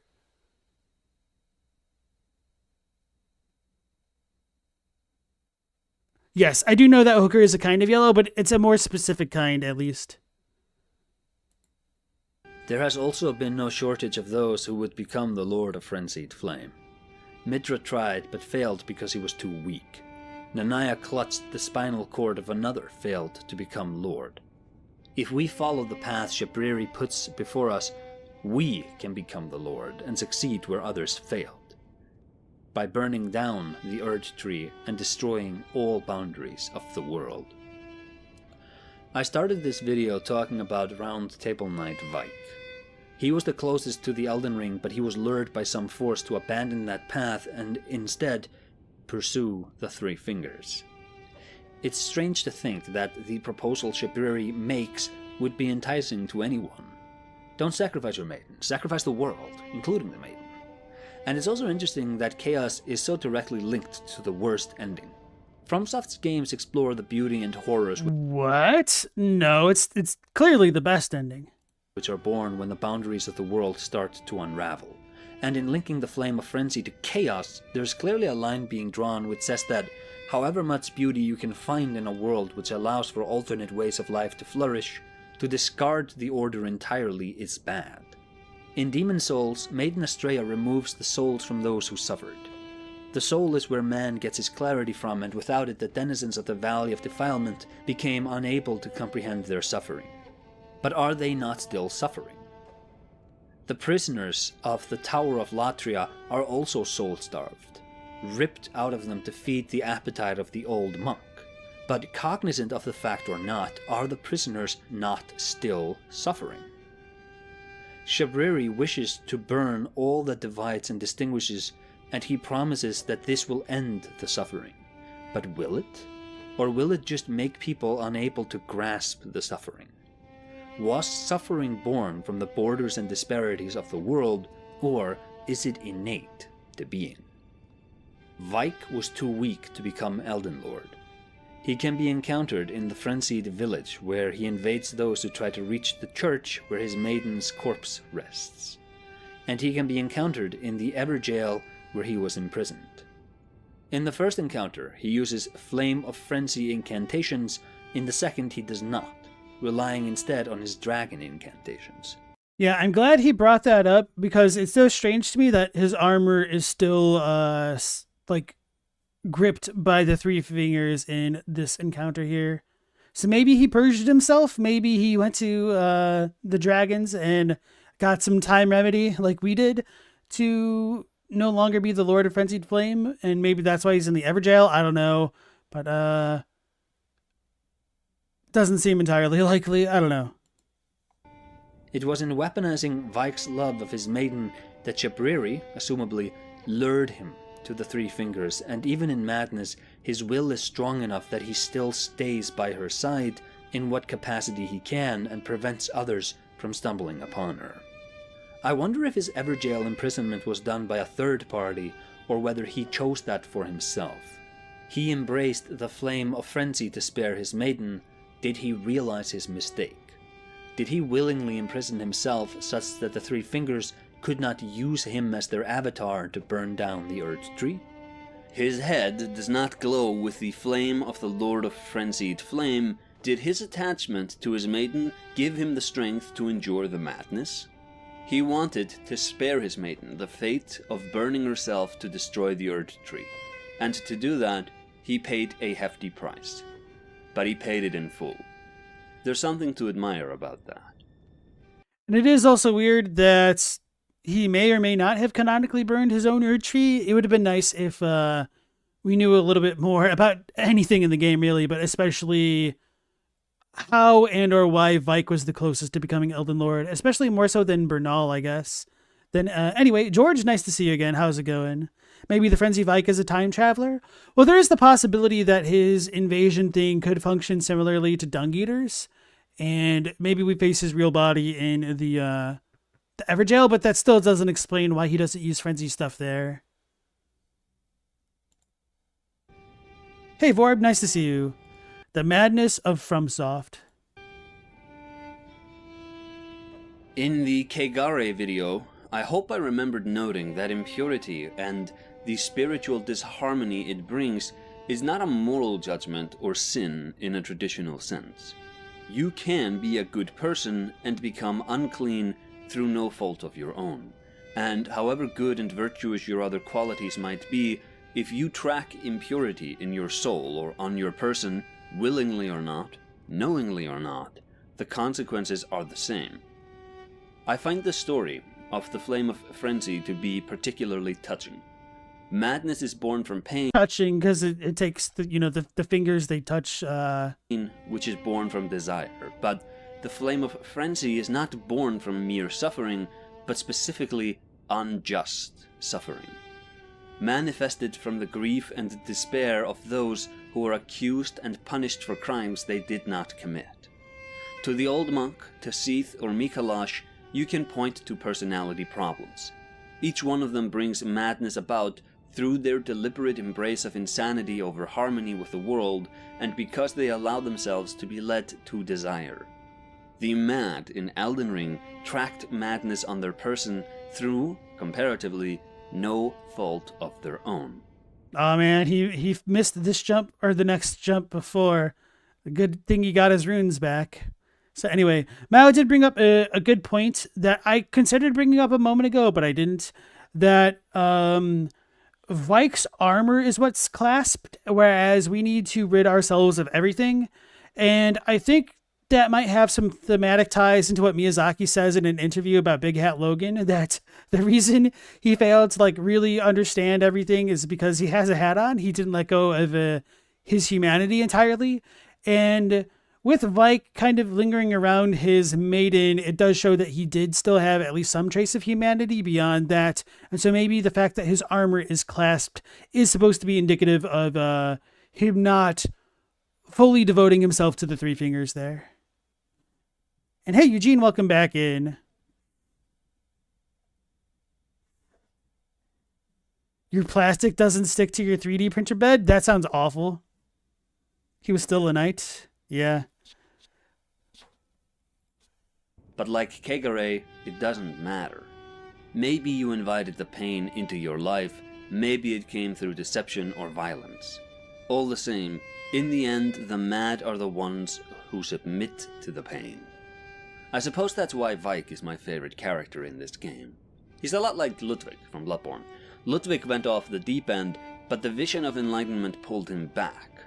Vyke went off the deep end, but he didn't go all the way, and now he protects his maiden. Love is an attachment, but as the case was for Manus, perhaps reverence, nostalgia, and pleasant memories help some part of Vyke survive in the light of the madness within him. But then again, maybe the grasp of the fingers didn't touch him right. Perhaps Counterpoint, let chaos take the world. his armor intercepted the embrace and left him too hobbled and too cooked to continue in his labors. Whatever the case, it is the mad version of him that guards the maiden. Surely that counts for something. That sort of devotion is not common in the lands between.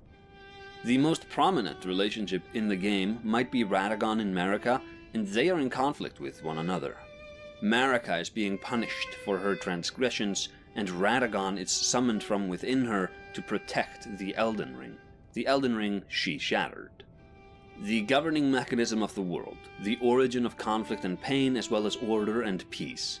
Everything and everyone, and all they touch and want and feel and strive towards, are in the orbit of the Elden Ring. Because it is not just a powerful weapon, it is a physical manifestation of the cycle of the world. The cycle of the world is the law of the world itself. Align with it and be saved, go against it and you will be punished. Misunderstand it and be broken on its frame. In the next Themes of From Software video, I'm going to discuss the cycle of the world in depth. If you want to support this series and get access to the episodes as they are assembled ahead of the publishing schedule, I encourage you to join the channel Patreon over at patreon.com/medievalmegaman. I also encourage everyone watching to keep an eye out for the Madness of From Software livestream I'm going to be doing /did not long after this video's public release. There's so much content unused because these scripts go through so many phases in development, and if you have any questions or want me to elaborate on anything here, that livestream is where to go. Of course, I try to stay active in the comments, so don't hesitate to ask there or in the Discord server, where I'm more flexible with my time and can usually get to things faster. These videos are a commitment to assemble, and my work is made easier with the efforts of the larger FromSoft community. This time, I'd specifically like to thank Smotown, VodiVidya, Hawkshaw, and Sinclair Lore. In the description box, I've left links to these creators and videos of theirs I'd highly recommend watching. There's Smotown's video on the Flame of Frenzy, Hawkshaw's video on Midra, Vati's video on the Lord of Frenzied Flame, and Sinclair Lore's video on the Healing Church. I'm Aser Aesthetics. Hope you enjoyed your time here. That's 3 down, 2 more to go. See you in the next video. Alright, so that was a good video. I want to give it a like and everything. I'll share it with you guys as well. Asterix, thanks so much for, joining the streams as always, and hopefully we'll see you on the next one. So again, just a reminder to everybody that I will not be streaming tomorrow because I have other engagements I must attend to, but I will be going live on Christmas Day, potentially with Baldur's Gate 3 starting on that night. And so, yeah, this is the link to the Aser Aesthetics video that we just watched if you want to give Aser some support. This video came out 1 week ago today, and it was definitely good. Obviously, I have a couple of disagreements here and there, but that's kind of like more of a scholarly based thing. I don't really think there was anything particularly egregious in the video at all. And with it being an hour-long endeavor, there's only so much you can fit in, only so much you can try and refine to keep people on board with everything, and it's always a bit of a gargantuan task tackling subjects as robust as this one, which spans a number of games throughout the FromSoft catalog. So definitely want to give kudos to Acer for producing this kind of video, because it is really good. So yeah, now with that one complete, let's go ahead and transition into the next video of the night, with the ancient Elden Empire is revealed by a name that I can't quite remember. Nameless singer. Oh, I'm Santa confirmed? All right, apparently. Just call me Chris. All right, so, yeah, let's go ahead and dive in. The ancient Elden Empire is revealed thanks to a road. And like I was saying at the beginning of the stream, I have been long bothered by the kind of high road here for a while, and its goofy depiction of the Elden Ring with like equilateral rings aligned in more of like a cross rather than a triangle type thing. It's kind of hard for me to describe it for whatever reason. And I'm really baffled that we don't have the road's continuation anywhere in the Shadowlands as well. So that's another weird thing. At the very least, we do know that the road was built before Fair Missoula came tumbling down. So put that in your bonnets for this one. So here we go. One road connects nearly all of the lands between. Each stone tile in the road is marked with this symbol, a group of golden rings in a diamond formation. I'm surprised and glad that she brought it up so early, because like in some ways it does look very reminiscent of the depiction of the Elden Ring that we see elsewhere. And maybe it is supposed to be that one, but it's just supposed to be visible from any angle. We've definitely had many discussions about this in the Discord. Now that I think about it, I wonder if this wreath thing is the thing which appears on Mesper's ceiling eye grace and on the sigil in the Shadowlands in multiple places. This road and this symbol are remnants of an ancient era, of a civilization whose influence reached every corner of the lands between. This road tells the story of an empire. This road is the Gold Road. I call this network of roads the Gold. Man, I should credit myself in my own videos like that. Road because of the gold coloring of the symbol on the stone tiles. Since we don't know what civilization built the Gold Road, we'll just refer to them as the Gold Road civilization for now. Lucky for us, there is a lot of information that can be learned from these roads. Where this network of roads extends can tell us where this civilization... Just examining this here. It seems accurate. Right. Yes. And it's so weird to me that it ends at the rampart of Castle Morn. Wait, there's something over here? Or is that just circled because it's one of the towers? Oh, yeah, these aren't necessarily things. Ooh, this one... I don't know if I'd agree with that. Anyway, we'll probably find out a bit more. Stella says the Gold Road is the name of the last Elder Scrolls Online chapter DLC. Originated and spread. Architectural motifs associated... And then Jesse R., welcome back to the stream. I forgot to say that a moment ago. Nice to see you again. Roads. Where this network of roads extends can tell us where this civilization originated and spread. Architectural motifs associated with the road will help us understand their culture. We'll find clues to help us date when the road was built. We can analyze these architectural motifs just like we do the textual evidence in the game, except instead of shared words linking different concepts, we're dealing with shared visual images. But as Vati Vidya mentioned in one of his videos, doing architectural analysis in this game is very tricky. And he is correct. New civilizations build on top of old ones, structures are repurposed, artistic motifs evolve over time and are shared between cultures. Some of this stuff is just for the sake of game design.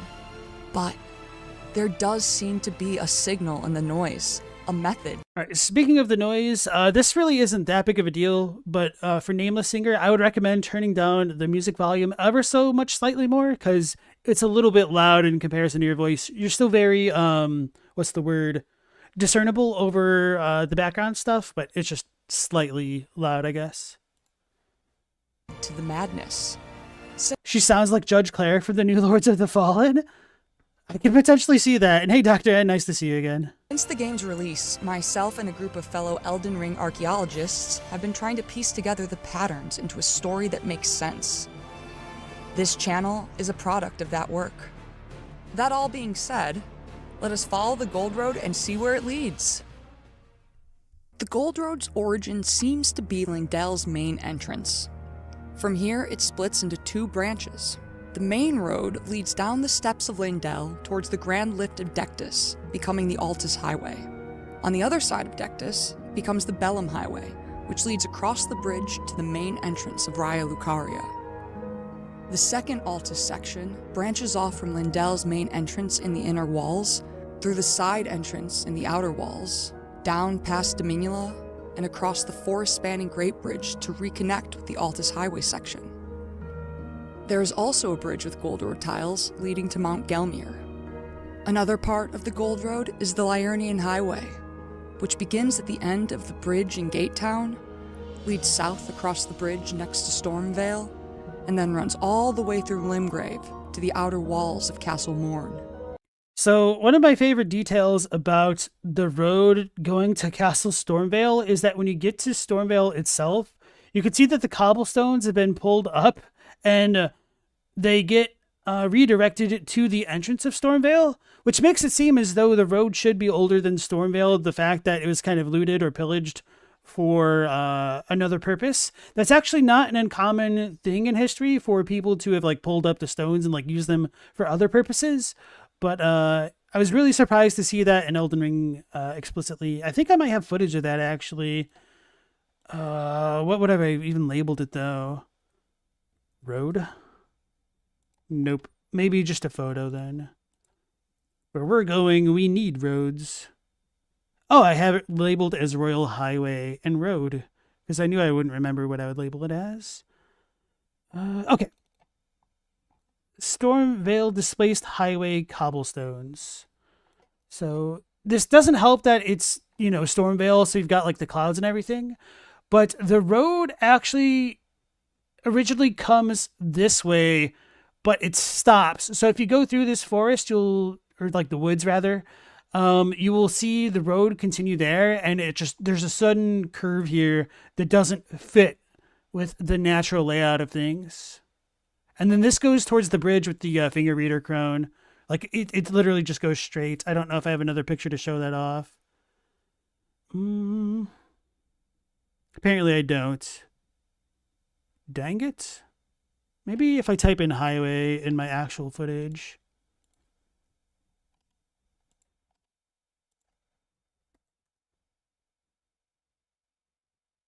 Nope, not really. Okay. Oops, I didn't mean to close that. Whoopsies. Hey, Phantom, nice to see you again. Oh, you've seen this before? Cool. And Methoda, nice to see you back. What are we talking about, chat? We're talking about the roads and where we're going, how we need them. And then runs all the way through Limgrave to the outer walls of Castle Morn. There's a second Liurnian section, which runs from the back entrance of Stormvale through the Laskiar ruins, Gate Town proper, and towards the Carrion Study Hall, though parts of it are sunken into the lake. In Caelid, the Gold Road starts at the Limgrave border and snakes around the swamp of Aeonia. These stone tiles... And one of the weirdest things to me about the Caelid roads, maybe she'll go into it later on in the video, is that it like runs through a town, but it simultaneously seems like it should be older than the town and that the town is built on top of it. But also, if somebody did build a town, they wouldn't really align their buildings that way next to the road the way that they are. So it's like wrong on two different levels, I guess. Don't just appear in roads, but in buildings as well. Gold Road tiles line the floors of the Minor Erdtree Church, the Shaded Castle, and the Apostate Church in the northern consecrated snowfields. We find them in the floors of the Grand Lift of Dectus and the Grand Lift of Rold. Interestingly, there's a single Gold Road tile in the foundation of every lookout tower. Here's a complete map of everywhere that we find Gold Road tiles. The presence of the Gold Road in these locations suggests that these places were built by the same civilization. Some of these locations, like the Apostate Church, are really remote. The influence of this civilization must have extended to the furthest reaches of the lands between. Here's where things get interesting. The Romans are famous for building a network of roads across Europe, North Africa, and Western Asia. These roads bound their empire together and are a big reason why it lasted over 400 years. As they conquered, they built roads. Roads allow for the efficient movement of armies, civilians, and trade goods. The easier it is for an army to mobilize, the easier it is to enforce the rule of law quickly and over greater distances. If the roads are protected, it's easier for merchants to transport goods to sell. In turn, the regions of the empire become economically bound to one another. People being able to safely move from one region to another results in increased cultural exchange. That's how Christianity spread across Europe. It traveled along the roads of the Roman Empire. Both Hidetaka Miyazaki and George R.R. Martin love to borrow ideas from real history to incorporate into their own worlds. In A Song of Ice and Fire, aka Game of Thrones, the Valyrians built a network of roads to unite their empire. The Gold Road may be directly inspired from the Roman Empire's network of roads too. Roman roads consisted both of local unpaved roads and long-distance stone-paved highways connecting major cities. On the Gold Road, we have stone-paved highways like the Altus and Bellum highways. We also see local unpaved roads, like how the Gold Road at the Limgrave-Caelid border becomes a dirt road until it rejoins with the Gold Road near Stormvale. The Romans built their roads to deal with rainwater. The major roads were often cambered. And that unpaved road she was talking about a moment ago doesn't have the symbol of the golden road symbol, whatever she wants to call it, present on those cobblestones. So while parts of it are kind of sort of paved in a way with like cobblestones, it's kind of not, like she's saying as well. So that wasn't too important. I just kind of wanted to give a little bit more context. All right, Florge Board, you have a good night. And make sure you pick up that towel after you throw it. For drainage and flanked with ditches to catch runoff. The Altus and Bellum stretches of the Gold Road have these curved sections inlaid, which may act as drainage channels and redirect rainwater from the middle of the road to the sides. To ensure the safety of travelers, Roman roads were guarded by military outposts. I said that we find Gold Road tiles in the floors of the lookout towers, a clue that they were built by the Gold Road civilization. As their name Lookout Towers implies, they would have acted as military outposts guarding sections of the road. And So, oh, okay, maybe she'll talk about it right now. indeed, every tower, with the exception of the Tower of Return in the Weeping Peninsula, is in close proximity to the Gold Road. All of these parallels to the Roman Empire seem to... Okay, so all of the towers here also contain banished knight weaponry, and there's a really good chance that this entire network kingdom thing could have belonged to Sarash, because, believe it or not, the banished knight armor depicts Sarash on it, and it took me a really long time to pick up on this detail. And with Sarash kind of being integrated into Godfrey, it would make a lot of sense for me for Godfrey to have beaten Sarash, assimilated his forces within his kingdom, his rule, and then kind of become the de facto ruler of the entirety of the lands between. But if so, it does bother me that we're told that like he's essentially Godfrey before they fight the fire giants. So was he already the ruler of the lands between when he fought the fire giants? And why did he choose to fight them? Was this like a Vendrick moment? Is America Nashandra? I'm not really trying to put that bad juju out there, but deal with it. And were the fire giants retaliating to a sudden sprouting of the Erd tree, or was Godfrey attacking the fire giants preemptively? It would be really nice if we knew those details. And I was talking to Crunchy about that like the other night, which is kind of ironic considering how we're talking about it again on stream. To the Gold Road. All of these parallels to the Roman Empire seem to imply that the civilization who built the Gold Road should be classified as an empire. Roman roads were built over centuries through the expansion and consolidation of the Roman Empire. Certain parts of the Gold Road are probably older than others because the roads were built over a long period of time, perhaps over many campaigns of war. This explanation could account for certain differences in the design of the Gold Road throughout the lands between. For example, the road stretching from the main gate of Leyndell to the main gate of Raya Lucaria, that is, the Altus Highway, has a number of unique features that are not seen in any other section of the Gold Road. Along this stretch of road, the tiles are laid in a diamond formation, and there are the drainage channels that we talked about earlier. Most of the other parts of the Gold Road have the tiles aligned in a square formation and have no drainage channels. This section of the road also has unique architectural features. There's this stone circle design, these columns, and these statues inlaid in the road. One explanation for why only this single stretch of road contains these unique features is that this may have been the extent of the empire at the time the road was built. Ooh, yeah, I'm going to have to go ahead and disagree.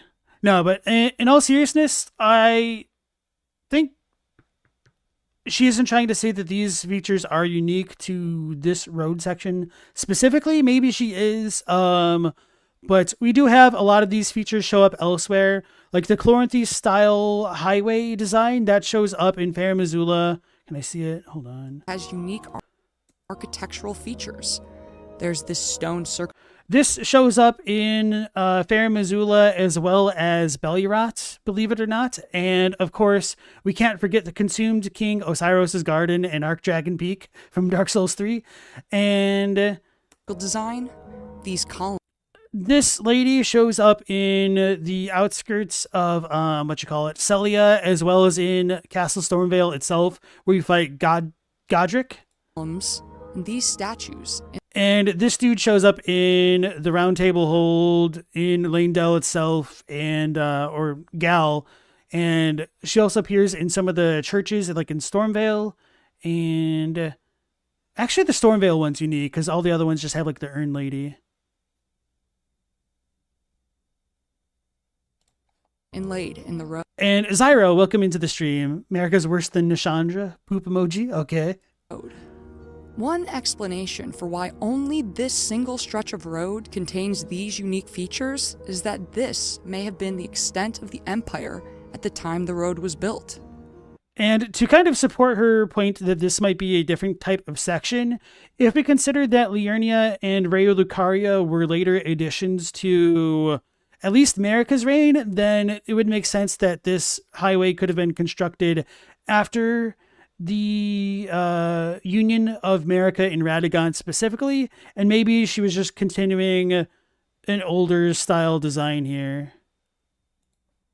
For this reason, I believe that this part of the Gold Road is the oldest, and I refer to it as the Old Gold Road. The other sections of Gold Road could have been built as part of later military expansions. At the very least, the unique features of the Old Gold Road tell us that there was a special relationship between Raya Lucaria and Leyndell when these roads were built. Speaking of military expansions, the Romans used their roads to link the major cities within their empire, cities which became part of that empire through alliance or conquest. This idea implies that the locations linked by the Gold Road existed prior to its construction, which can tell us something about what the world looked like before the Gold Road Empire. For example, the Gold Road only extends to the outer walls of Castle Morn. This could mean that these walls, and perhaps Castle Morn, were already built by the time the Gold Road was created. When the Romans conquered, they often did so in extremely bloody fashion. When Julius Caesar marched north on his campaign to conquer Central Europe, he is said to have slaughtered 1 million Gauls. Perhaps this is what happened at Castle Morn.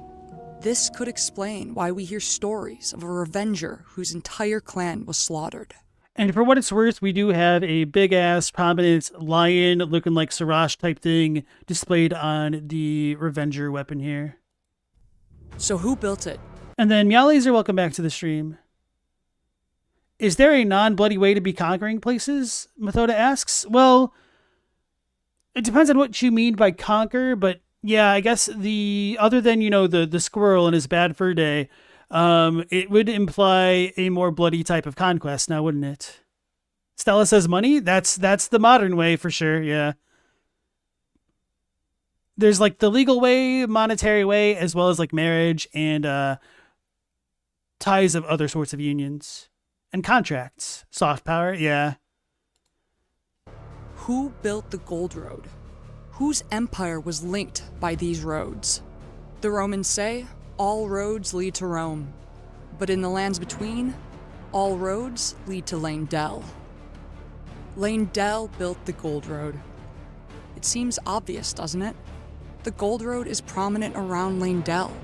The section of the road leading up to its main gate is accompanied by intricate designs and sophisticated architecture. It's like the rest of the Gold Road is just foreplay to keep you going to Leyndell. But saying that Leyndell built the Gold Road is about as useful an answer as saying Rome built the network of roads that span across Europe. The Rome that built those roads was the Rome of over 2,000 years ago, a very different Rome from today. Rome's history is long, and its civilization has metamorphosed many times. Rome was founded as a kingdom of unified tribes in 750 BC. The construction of the roads began around 300 BC during the era of the Roman Republic, which evolved into the Roman Empire in 27 BC, and nearly 500 years passed before it collapsed in 476 AD. Across those hundreds of years, Rome metamorphosed from a polytheistic republic ruling part of central Italy into a Christian empire whose governing borders stretched over hundreds of miles. Rome isn't a good enough answer. We want to know which version of Rome and when. Which version. Aren't you glad? I am glad that she is going over this aspect of it, because I would be a little bit inclined to disagree to say that it was Leyndell specifically. But yeah, I think if you want to argue that it's a Leyndell of the past, I would probably be more inclined to agree here. Version of Leyndell and when. Sometimes the answers you seek are right under your nose. I mean, literally. The symbol on each stone tile of the Gold Road is like a maker's mark. That is, it's a symbol of ownership representing the people who made it. This symbol bears resemblance to the Erdtree sigil, But the central 4 rings, representing the Elden Ring, are not in a triangle shape like the Erdtree Sigil. They're in a diamond shape. The only other place we see a version of the Elden Ring with 4 rings in a diamond shape is in Malekith's room in Farum Azula. What could Yeah, I kind of agree with this, but one annoying thing to me about this is that when you look at the concept art for this depiction of the Elden Ring in Farum Azula, it does look slightly different, and we do have concept art of like the highways at least, and I do wonder whether or not there were changes in development or if this is like more of a visual thing. I'll try to get the concept art to show you guys here. I think it's around here. And of course, I just never bothered to label this properly.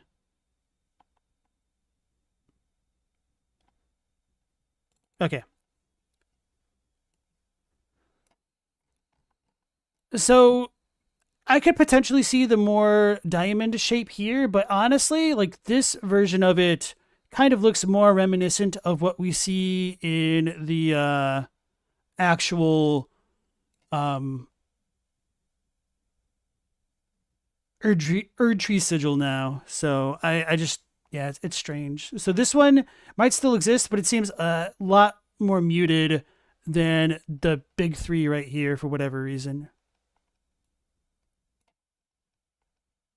Really do like the concept art though.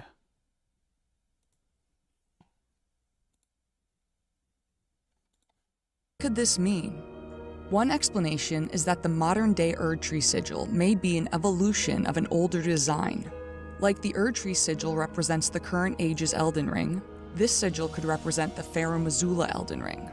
The Elden Ring as it once was, during an age when Farum Azula was a dominant power. If that is what the sigil represents, that would mean that the Gold Road was built by an Elden-worshipping, Farum-associated civilization. In turn, this would mean that it was built before Farum Azula was struck by a meteorite and crumbled. This is plausible. We find huge pieces of the Farum Azula ruins on top of the Gold Road, probably because they fell there during the meteor strike. A large piece is crushing this part of the old Gold Road near Bellum Church in Liurnia of the Lakes. This piece is blocking the Liurnian Highway. Another piece is blocking the road in Limgrave. This could only be if Farum Azula crumbled once the Gold Road was already built. It's likely that the architects of the Gold Road also constructed the grand lifts, the walls of Leyndell, and these large stone buildings, which I refer to collectively as the tan stone architecture. This tan stone bears Okay, I was a little bit worried she wouldn't notice the difference in the coloration of the stone, and this will become more relevant later, because I would argue that the roads themselves are actually older than the tan structures, and I'll show that off if she doesn't. Resemblance to the tan stone of the Farum ruins, as does the overall design of the square buildings. The tan stone architecture is covered with the dragon evolution motif, a design that is pervasive throughout Farum Azula and the Bestial Sanctum, but most notably is found in Placidusax. Let me double check that.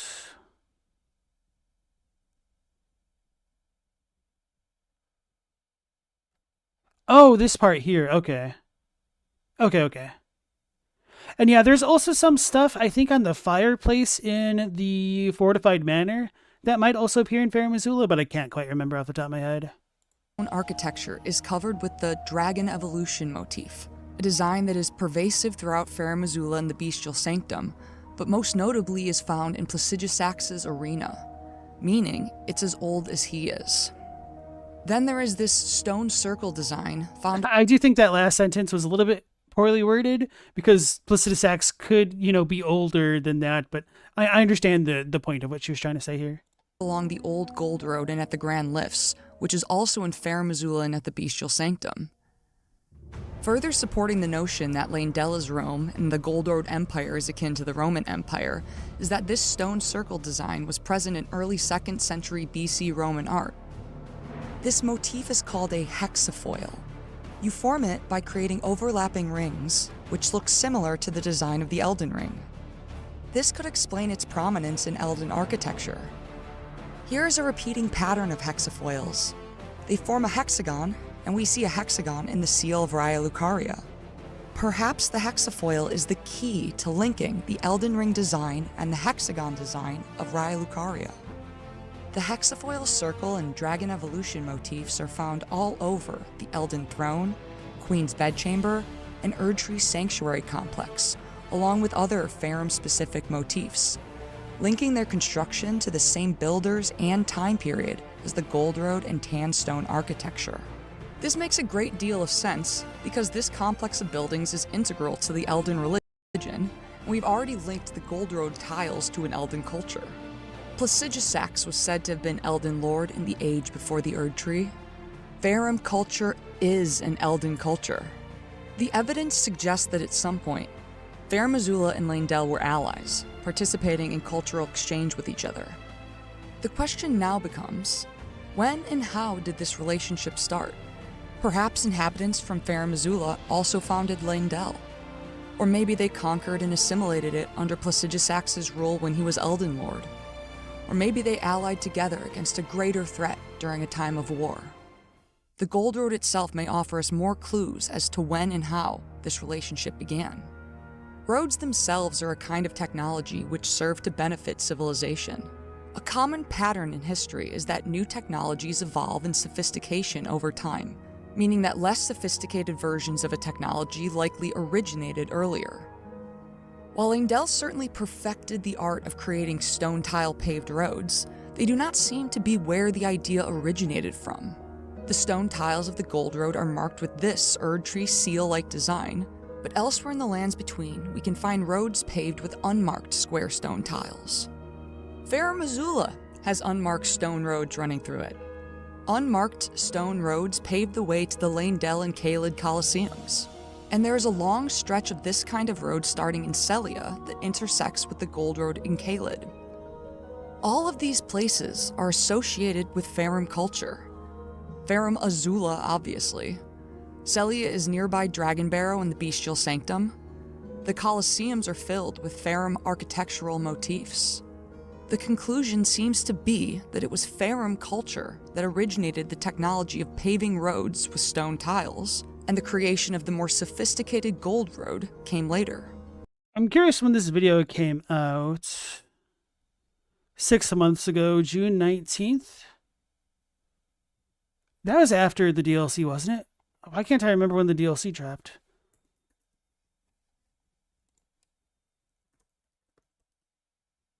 June 21st? Wait, was this 16th? 19th. Oh, wow, literally right before the DLC dropped. Okay. That's not a big deal, I was just curious. This hypothesis explains something very peculiar about Sellia's Gold Road.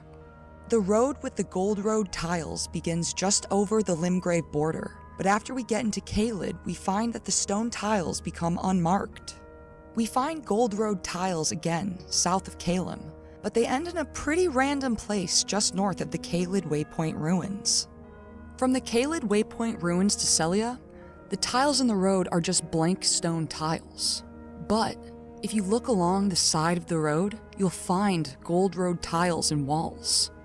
What this may mean is that the inhabitants of Caelid already had a paved road prior to the construction of the Gold Road, and the Gold Road section was added later, perhaps during consolidation of the Empire. Within Sellia, the main road is paved with unmarked stone tiles, but we find patches of Gold Road tiles, like they were added later as part of a repair. This explanation is supported by... Alright, chat, who else thought when she said Patches of the character named Patches? Because I did for a second there, and I was like, not that guy. Yeah, so about these observations, I think they're really good, but this isn't necessarily a problem with her observations at all, as much as it is potentially the environmental storytelling of the game, is that if civilization did kind of predate the Golden Road in Caelid specifically, then one, what civilization was it? Was it the Nox? Because it like ties into Sellia, because I believe the road extends from Sellia and does also go south back toward Castle Redmane. But number two, then would that necessarily imply that if it was the Nox, that they are older than the Faramazulan civilization, or were they subsumed by the Faramazulan style Gold Road stuff later on? And then what does that imply about those two civilizations' relationship in general? And I'm not trying to ask this as a bit of a leading question or anything. I have very many unanswered questions about the nature of the relationship between the Nox, the dragons, the Godskins, and of course now the Hornsent. And I don't think there's a satisfactory answer, unfortunately. You thought patches is in they patched the game? That's fair.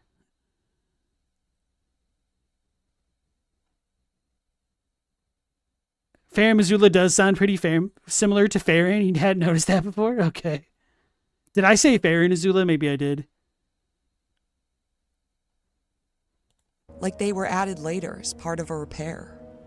This explanation is supported by the fact that these stone pillars, which are found along the old Gold Road and at the Elden Throne, are also found leading up to Celia.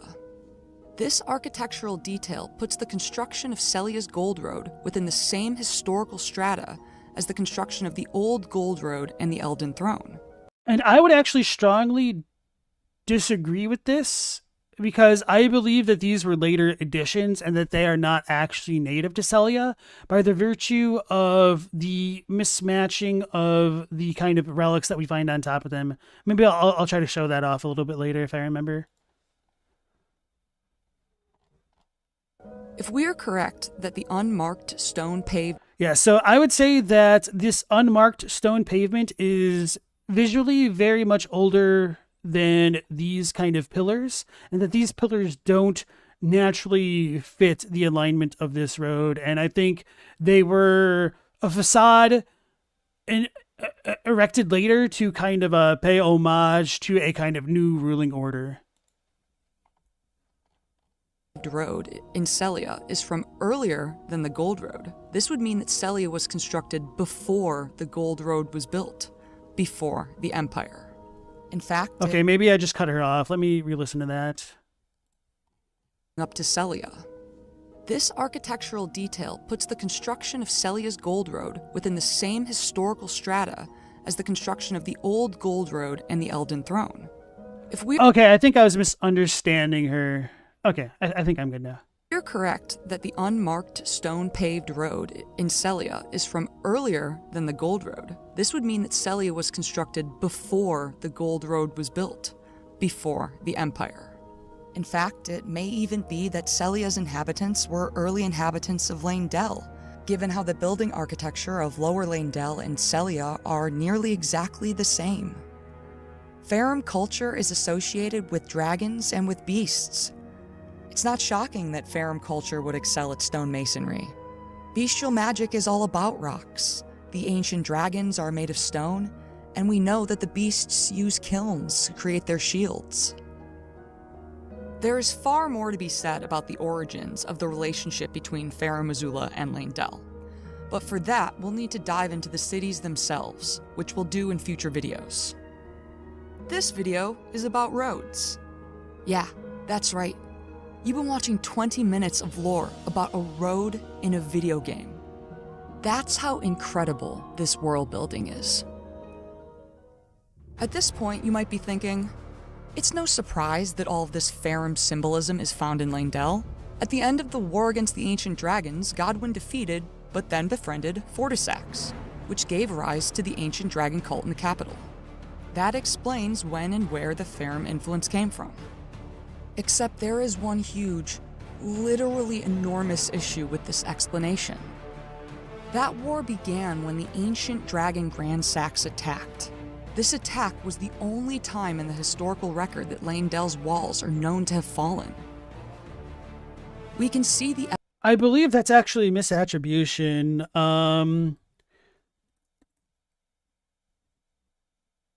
So, according to the map of Leyndell, Royal Capital, it says... I'll pull that up for you guys. Where's me size meter? Leyndell, city of the Erdtree, is a metropolis enclosed by double ramparts. The inner wall remains unbreached to this day, and that doesn't seem to make any sense because obviously, good old Granny Saxophone over here is on the damn inner wall, right? Well, there is the possibility that the inner wall was erected after the attack of Grand Sax, which is very unintuitive, but it really sucks that this description doesn't... Wait, no, it does use a hearsay thing. Have I just forgotten this? Okay. So, all right, guys, I can backpedal real quick. So, it says... It is said that the inner walls are unbreached even now. So it's all hearsay, so maybe they could have been breached. I don't remember. Let's double check the Grand Sax thing, because maybe I'm just not remembering that. Okay, so I was wrong. A great ancient dragon, Grand Sax, once rained calamity upon the capital. The only time in historical record that Leyndell's walls have fallen. This marked the dawn of the war against the ancient dragons. Bro, did I not add this to my list of hearsay when I was making that a long time ago?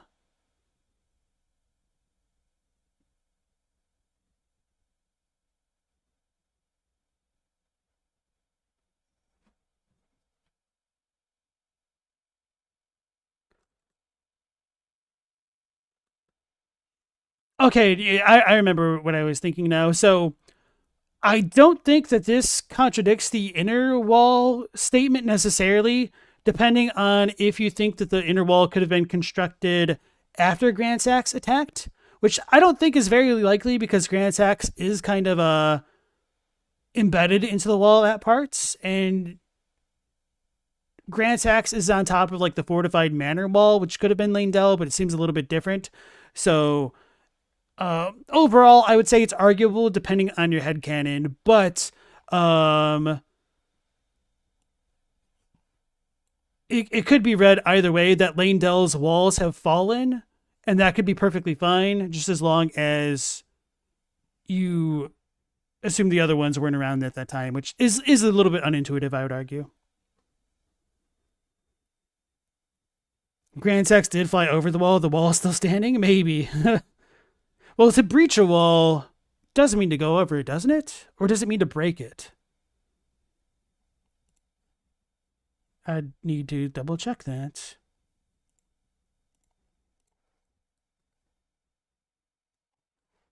I don't remember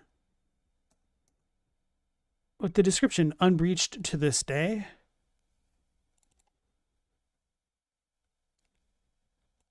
It's like unfallen.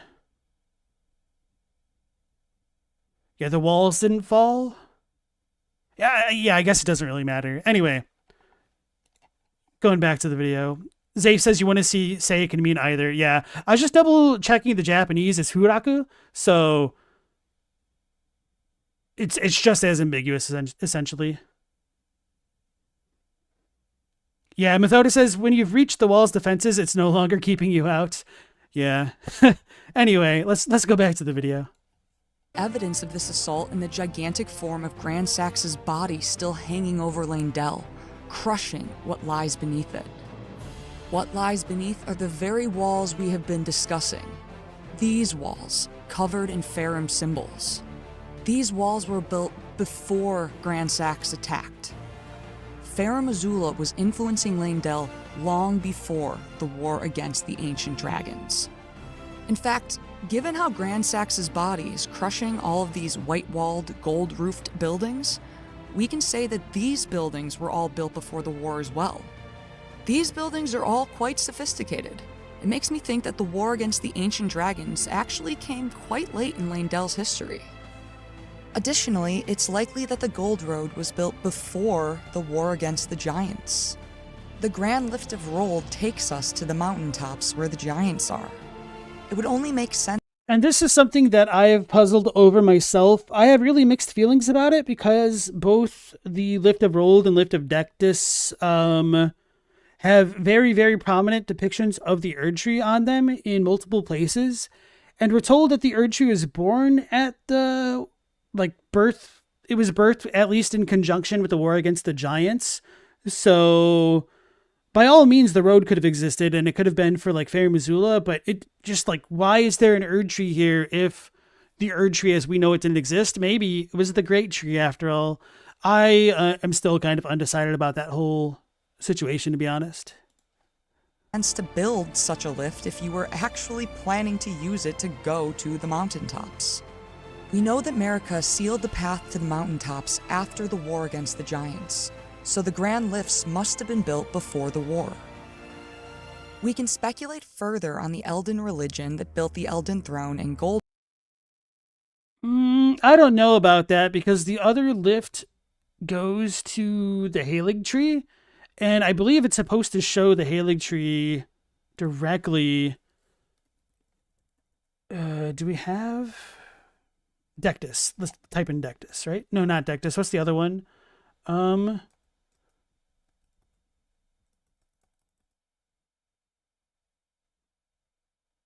am I blanking? Is it just, let's Grand Lift of Dectus Sacred Halig tree? I'll find it eventually. Unless somebody in chat says it, but I have my thing closed right now. Anyway, let me pull up chats. Methoda says, maybe the Erd tree depictions are aspirational. Can't wait to grow the sick tree. Maybe. Maybe it's all the spiral tree of the horn scent. Who knows?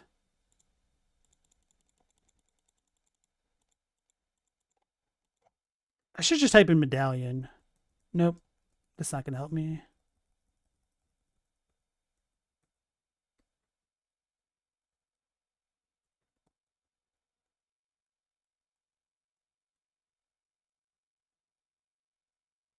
Rolled. I don't know why it took me so long to think of that. I didn't see it. It just popped in my head. Rolled medallion. Conjoined split medallion depicting the flame peak. Now let's look at the other one. Halig tree secret medallion. Left half of a split medallion depicting the Halig tree. So, at the very least, I would say that the Halig tree part of the Lift of Rolled might have been a later addition, but I just don't like a lot of the lift environmental details, because they seem like they should come way later in the timeline than like how they look with the roads and whatnot. Corn says, it takes you to Ordina, which is another city of the same architecture as Lower Lane Dell and Celia, so older than the war with the giants likely. Let me think about that. I could potentially buy that, but my issue with that still ties into the depictions of the Erd tree stuff kind of being built into the lifts themselves.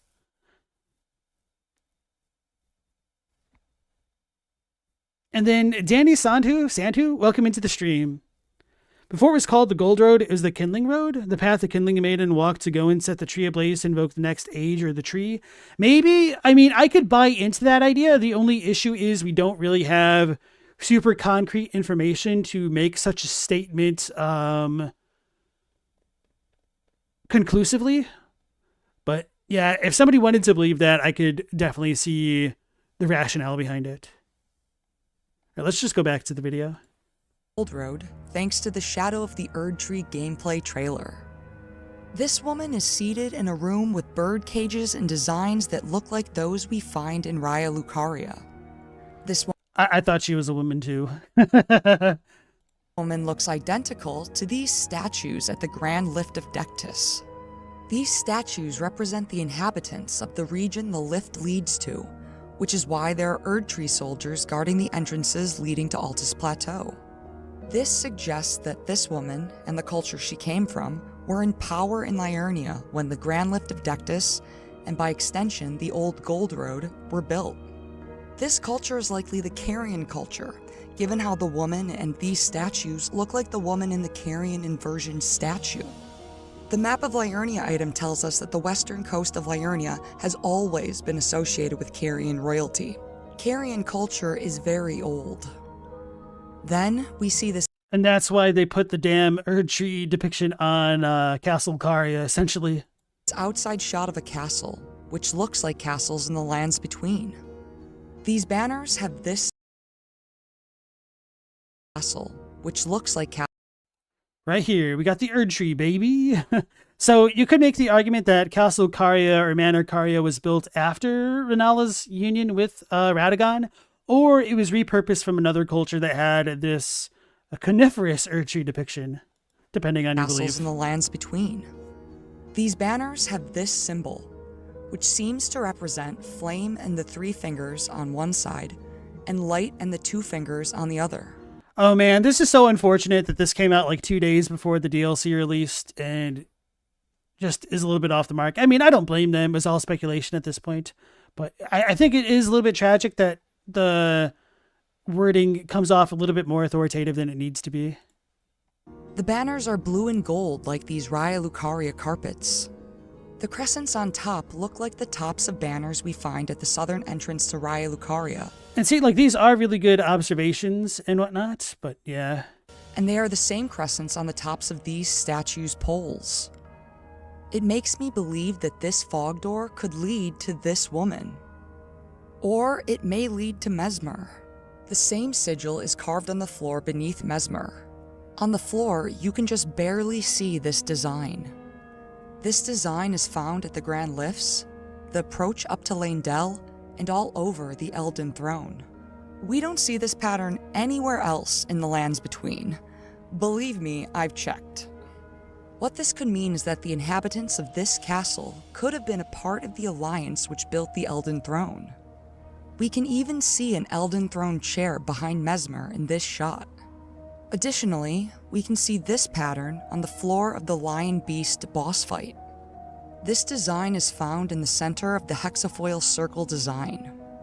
I would reason that this symbol is a primitive version of the hexafoil circle. It began as this symbol and the hexafoils were added later, possibly due to the influence of the Elden Ring design. We find beast symbols at the Elden Throne, and the fortified manor has a giant beast symbol on its front. Beast culture had a presence in Leyndell from an early date. It may be. And like I was saying earlier, that lion sigil also appears on the Castle Morn Revenger weapon, so I think there's a very, very strong possibility that Sarash could have essentially been the de facto ruler of the lands between before Godfrey, which I don't remember if I said it today, maybe it was yesterday's stream. I was wondering lately if there could have been a gap in between the aftermath of Placidusax and Baal's fight and the stewardship over the lands between, and whether or not Sarash could fit it and whatnot. That both the woman and Mesmer are within this castle.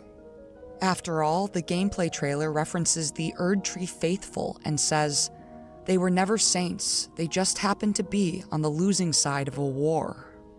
This woman and Mesmer may both be these Erd Tree faithful who were a part of the Elden faith when the Elden Throne and the Gold Road were built. They became losers after the war against the Giants, when the Giants' flame was sealed, when flame was excised from the Elden faith. From the era when the beasts were gifted intelligence, when the 5 fingers were whole, before the 2 fingers and 3 fingers were split. So here's what we've figured out so far. There was an empire that spanned across the lands between, unified by a series of roads. The civilization responsible for that empire originated in Leyndell and built the Gold Road, the Grand Lifts, and the Walls of Leyndell. They worshipped the Elden religion at a time when the Elden Ring probably looked like this, and they were heavily influenced by Farum culture. Celia's founding likely predates the Gold Road Empire. Farum Azula was struck by a meteor after the Gold Road was built, and the war against the ancient dragons seems to have come relatively late in Leyndell's history. These individuals from the Shadow of the Erd Tree DLC seem to have been influencing Leyndell at the time the Gold Road and Elden Throne were constructed. We'll reference these takeaways in future videos as we endeavor to piece together the 4-dimensional puzzle that is the timeline of this convoluted history. If you enjoyed this video and feel that it contributes positively to the Elden Ring lore community, please leave a like to help boost its visibility within YouTube's algorithm. This is also my first video, and it would do wonders for my confidence to see positive feedback. I want to thank my fellow amateur archaeologists from our Elden Ring Archaeology Discord community who participated in theory crafting the past 2 years with me. This channel is a testament to the shared love of environmental storytelling that we fostered. Love you guys, and thank you for watching. All right. Whoops. I mean, that wasn't really my fault. So yeah, that was a really good video for a first video, especially. Definitely a hell of a lot better than my first video. If you ever want to go look back at how rough that one turned out. So anyway, I'm going to go ahead and link Nameless Singer's video right here if you guys want to drop her some support. I'm going to go ahead and like and subscribe already. These were really good observations. And yeah, it's just a good video overall. Now, obviously, I did have quite a number of disagreements with it. I think my biggest disagreement was the conclusion that this section of the road would have been like the oldest. She showed like the Ray Lucarian one. From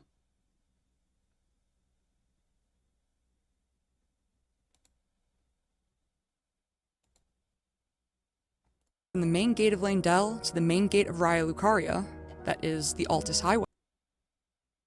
Anyway, hold on. This section of the road also has unique architectural features. There's this stone circle design. So yeah, I would attribute these kind of unique architectural features to being a more recent development from a more prosperous culture, especially once they got beyond like the warring stage. But for what it's worth, I do think that these things could have been like later additions and maybe the stuff was still here beforehand. That would be perfectly justifiable in my mind. But anyway, to answer Mao's question of whether I'm sure about the Sarash thing, you said Sarash was the Lord of Beasts, but there's never a civilization of beasts, only a dragon civilization with beasts serving them. For what it's worth, I don't think Sarash's civilization would have been one entirely of beasts, because I would argue that the banished knights were probably the servants or warriors of such a civilization. So, like Horn says, it's interesting there aren't any stone roads in the Land of Shadow. That is correct. I was talking about this on the Discord a couple weeks back, something like that, and just like complaining about it because there's nothing. Essentially, like the closest thing to a road you get, a paved road anyway, is like the bridge that goes toward Castle Ensis, or obviously like the inner city districts of like Belurot itself, but that's pretty much it. If you also disclude like the fortress / town of Castle, or not Castle, but the Shadow Keep as well. Or I guess, Castle Ensis, but it's nothing like, what's the word? Non-domestic road. You need to get in that Discord? Yeah, I'll probably join it as well. Oh, you're talking about mine? You're not in the Discord? Yeah. Wait, where's my pin? I pinned it at the beginning of the stream that my Discord should be available for you guys to join. Because, I mean, we talk about a lot of stuff just periodically. It's not like a really inactive Discord by any means. Because I've definitely joined a few that have been inactive and then eventually have left for that reason. But yeah, a lot of good stuff and, positive discussions, respectful ones. So yeah, so going back to what I was talking about with the difference in the stone coloration, I was hoping and thinking that she was going to go into a little bit more detail about that. Rampart? I don't remember what I titled this. This should be right. Right? Okay. So I would argue that this road is definitely older than the ramparts, at least the outer ramparts of Leyndell.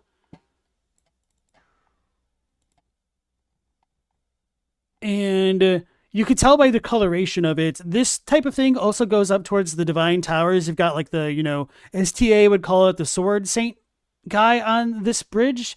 And when you actually look at the tiles on that section of the road, you have this the same gold tile, whatever you want to call it. And this is of an older design, a more like Nox adjacent, Ordina adjacent type of style, even though you don't really see this stuff in either Ordina or anything like that. But It matches what I would call Lower Langdell a little bit more closely than the super tan tiles out here. And when you look at the fortified manor,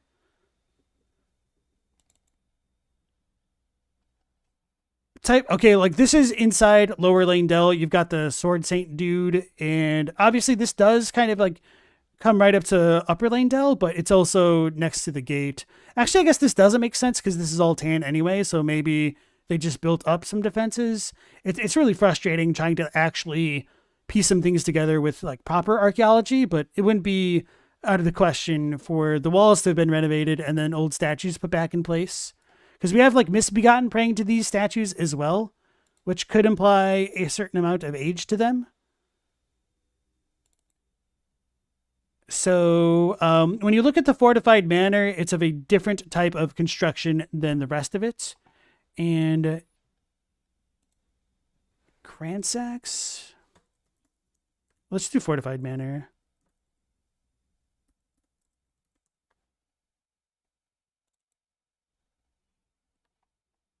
I don't see a good picture of the wall from here.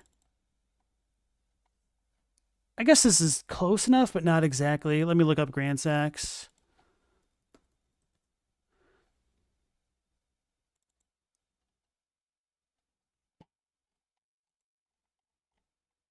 That wall, I don't think it works right.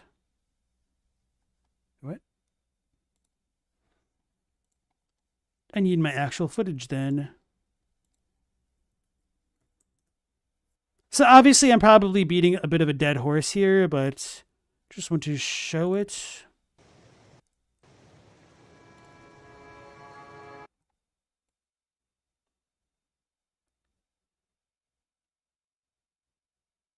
I guess that is the inner rampart.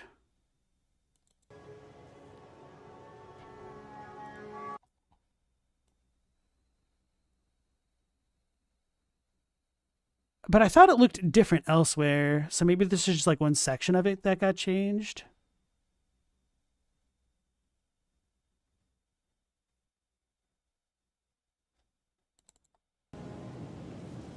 Nope.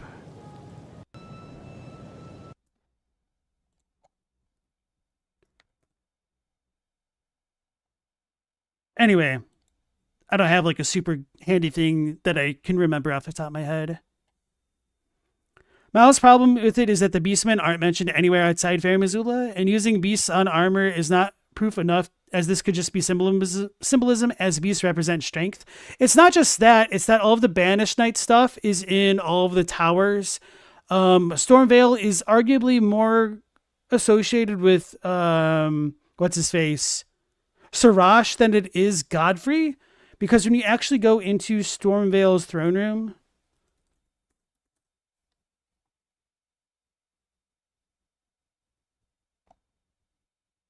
hold on. When you look at this statue of Godfrey is actually in front of the statue of Sarash here. This isn't Sarash actually coming out of his back. And Zalofsky on Twitter shared a good picture of that, which I will try to pull up for you guys here.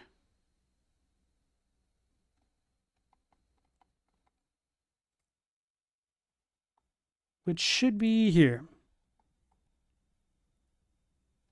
So this is the Godfrey statue, and then like this is the Sarash one, which is a completely different thing. And then you have like the lion depiction literally underneath the throne, as though the throne was put on top of it in Stormvale. So let me do the screenshots. Maybe I need to type in lion.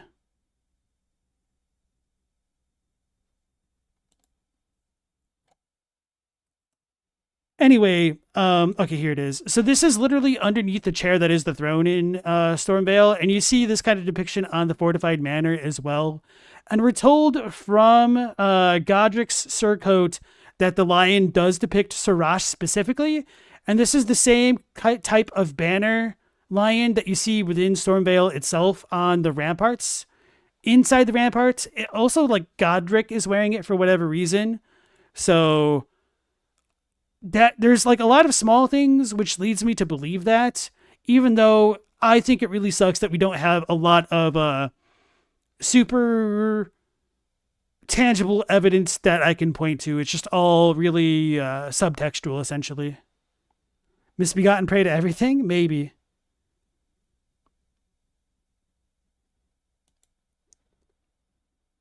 The Godfrey symbolism is the lion because Sarash. However, the Banished Knights would predate Godfrey, is what I'm arguing here.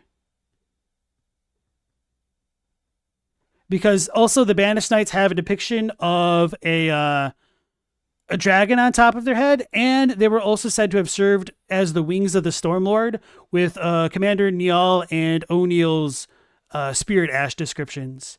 So we're also told that Godfrey faced the Stormlord alone, and whether or not it's Sarash or a dragon or some completely other thing that we don't know about, or even like a bird, at the very least, the Banished Knights exist presumably before joining Godfrey's forces. And with their armor showing a depiction of Sarash, with their rallying standard also showing Sarash, there's way too many Sarash connections which could potentially precede Godfrey to me. That makes it make more sense to me than the alternatives. So hopefully that makes sense. But if not, that'll just be kind of one of those things that we just have to disagree on, I suppose. Which is, part of the nature of the lore sleuthing to begin with.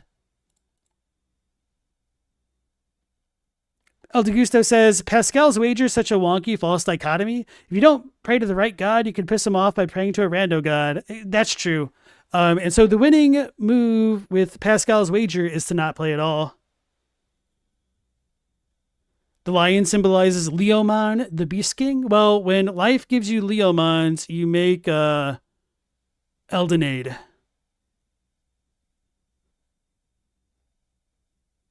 So, okay, folks, that was the end of the Nameless Singer video. I don't think I have too much else that I wanted to say about it that I haven't gone into too much detail yet so far. But, yeah, pretty much all of the roads connecting into the lookout towers and having the Banished Knight stuff, and there being a lot of Banished Knight things strung up in places like the Castle Redmane, suggests to me that the Banished Knights must have had a really strong stranglehold over the Lands Between. And for what it's worth, even though we don't really get this depicted in the, the story trailer that shows off the Shattering War, like being brought to the doorstep of Leyndell, when you actually go in between the two ramparts of Leyndell, you'll find a crap ton of Banished Knight armor littering the battlefield for whatever reason. And for what it's worth, we also have a bunch of Banished Knight armor in the battlefield with Gaius in the Shadowkeep. Now, I don't necessarily think that has to represent anything specific, and if Sarash did rule the Lands Between, it sucks that we really have even less sign of that in Belierot and Anir Elim, but I can't just conjure stuff out of nothing to make it all tie together a bit more neatly. So I'm just trying to connect the threads where I think they could potentially connect. But, as is the case with like the addition of things like Filianor and Mesmer, there's always the chance that FromSoft can throw us another curveball. And this could all just be another red herring.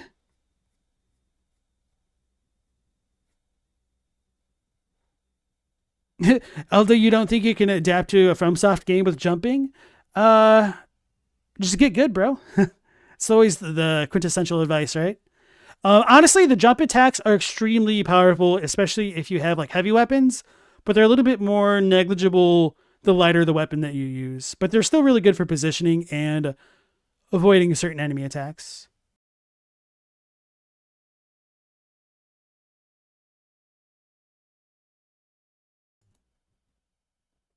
So anyway, folks, I think that'll be it for tonight's stream. Thank you once again for joining me. As always, I appreciate that. I will not be going live on today, Christmas Eve. So the next stream should be Christmas Day at 10 p.m. Eastern Standard Time.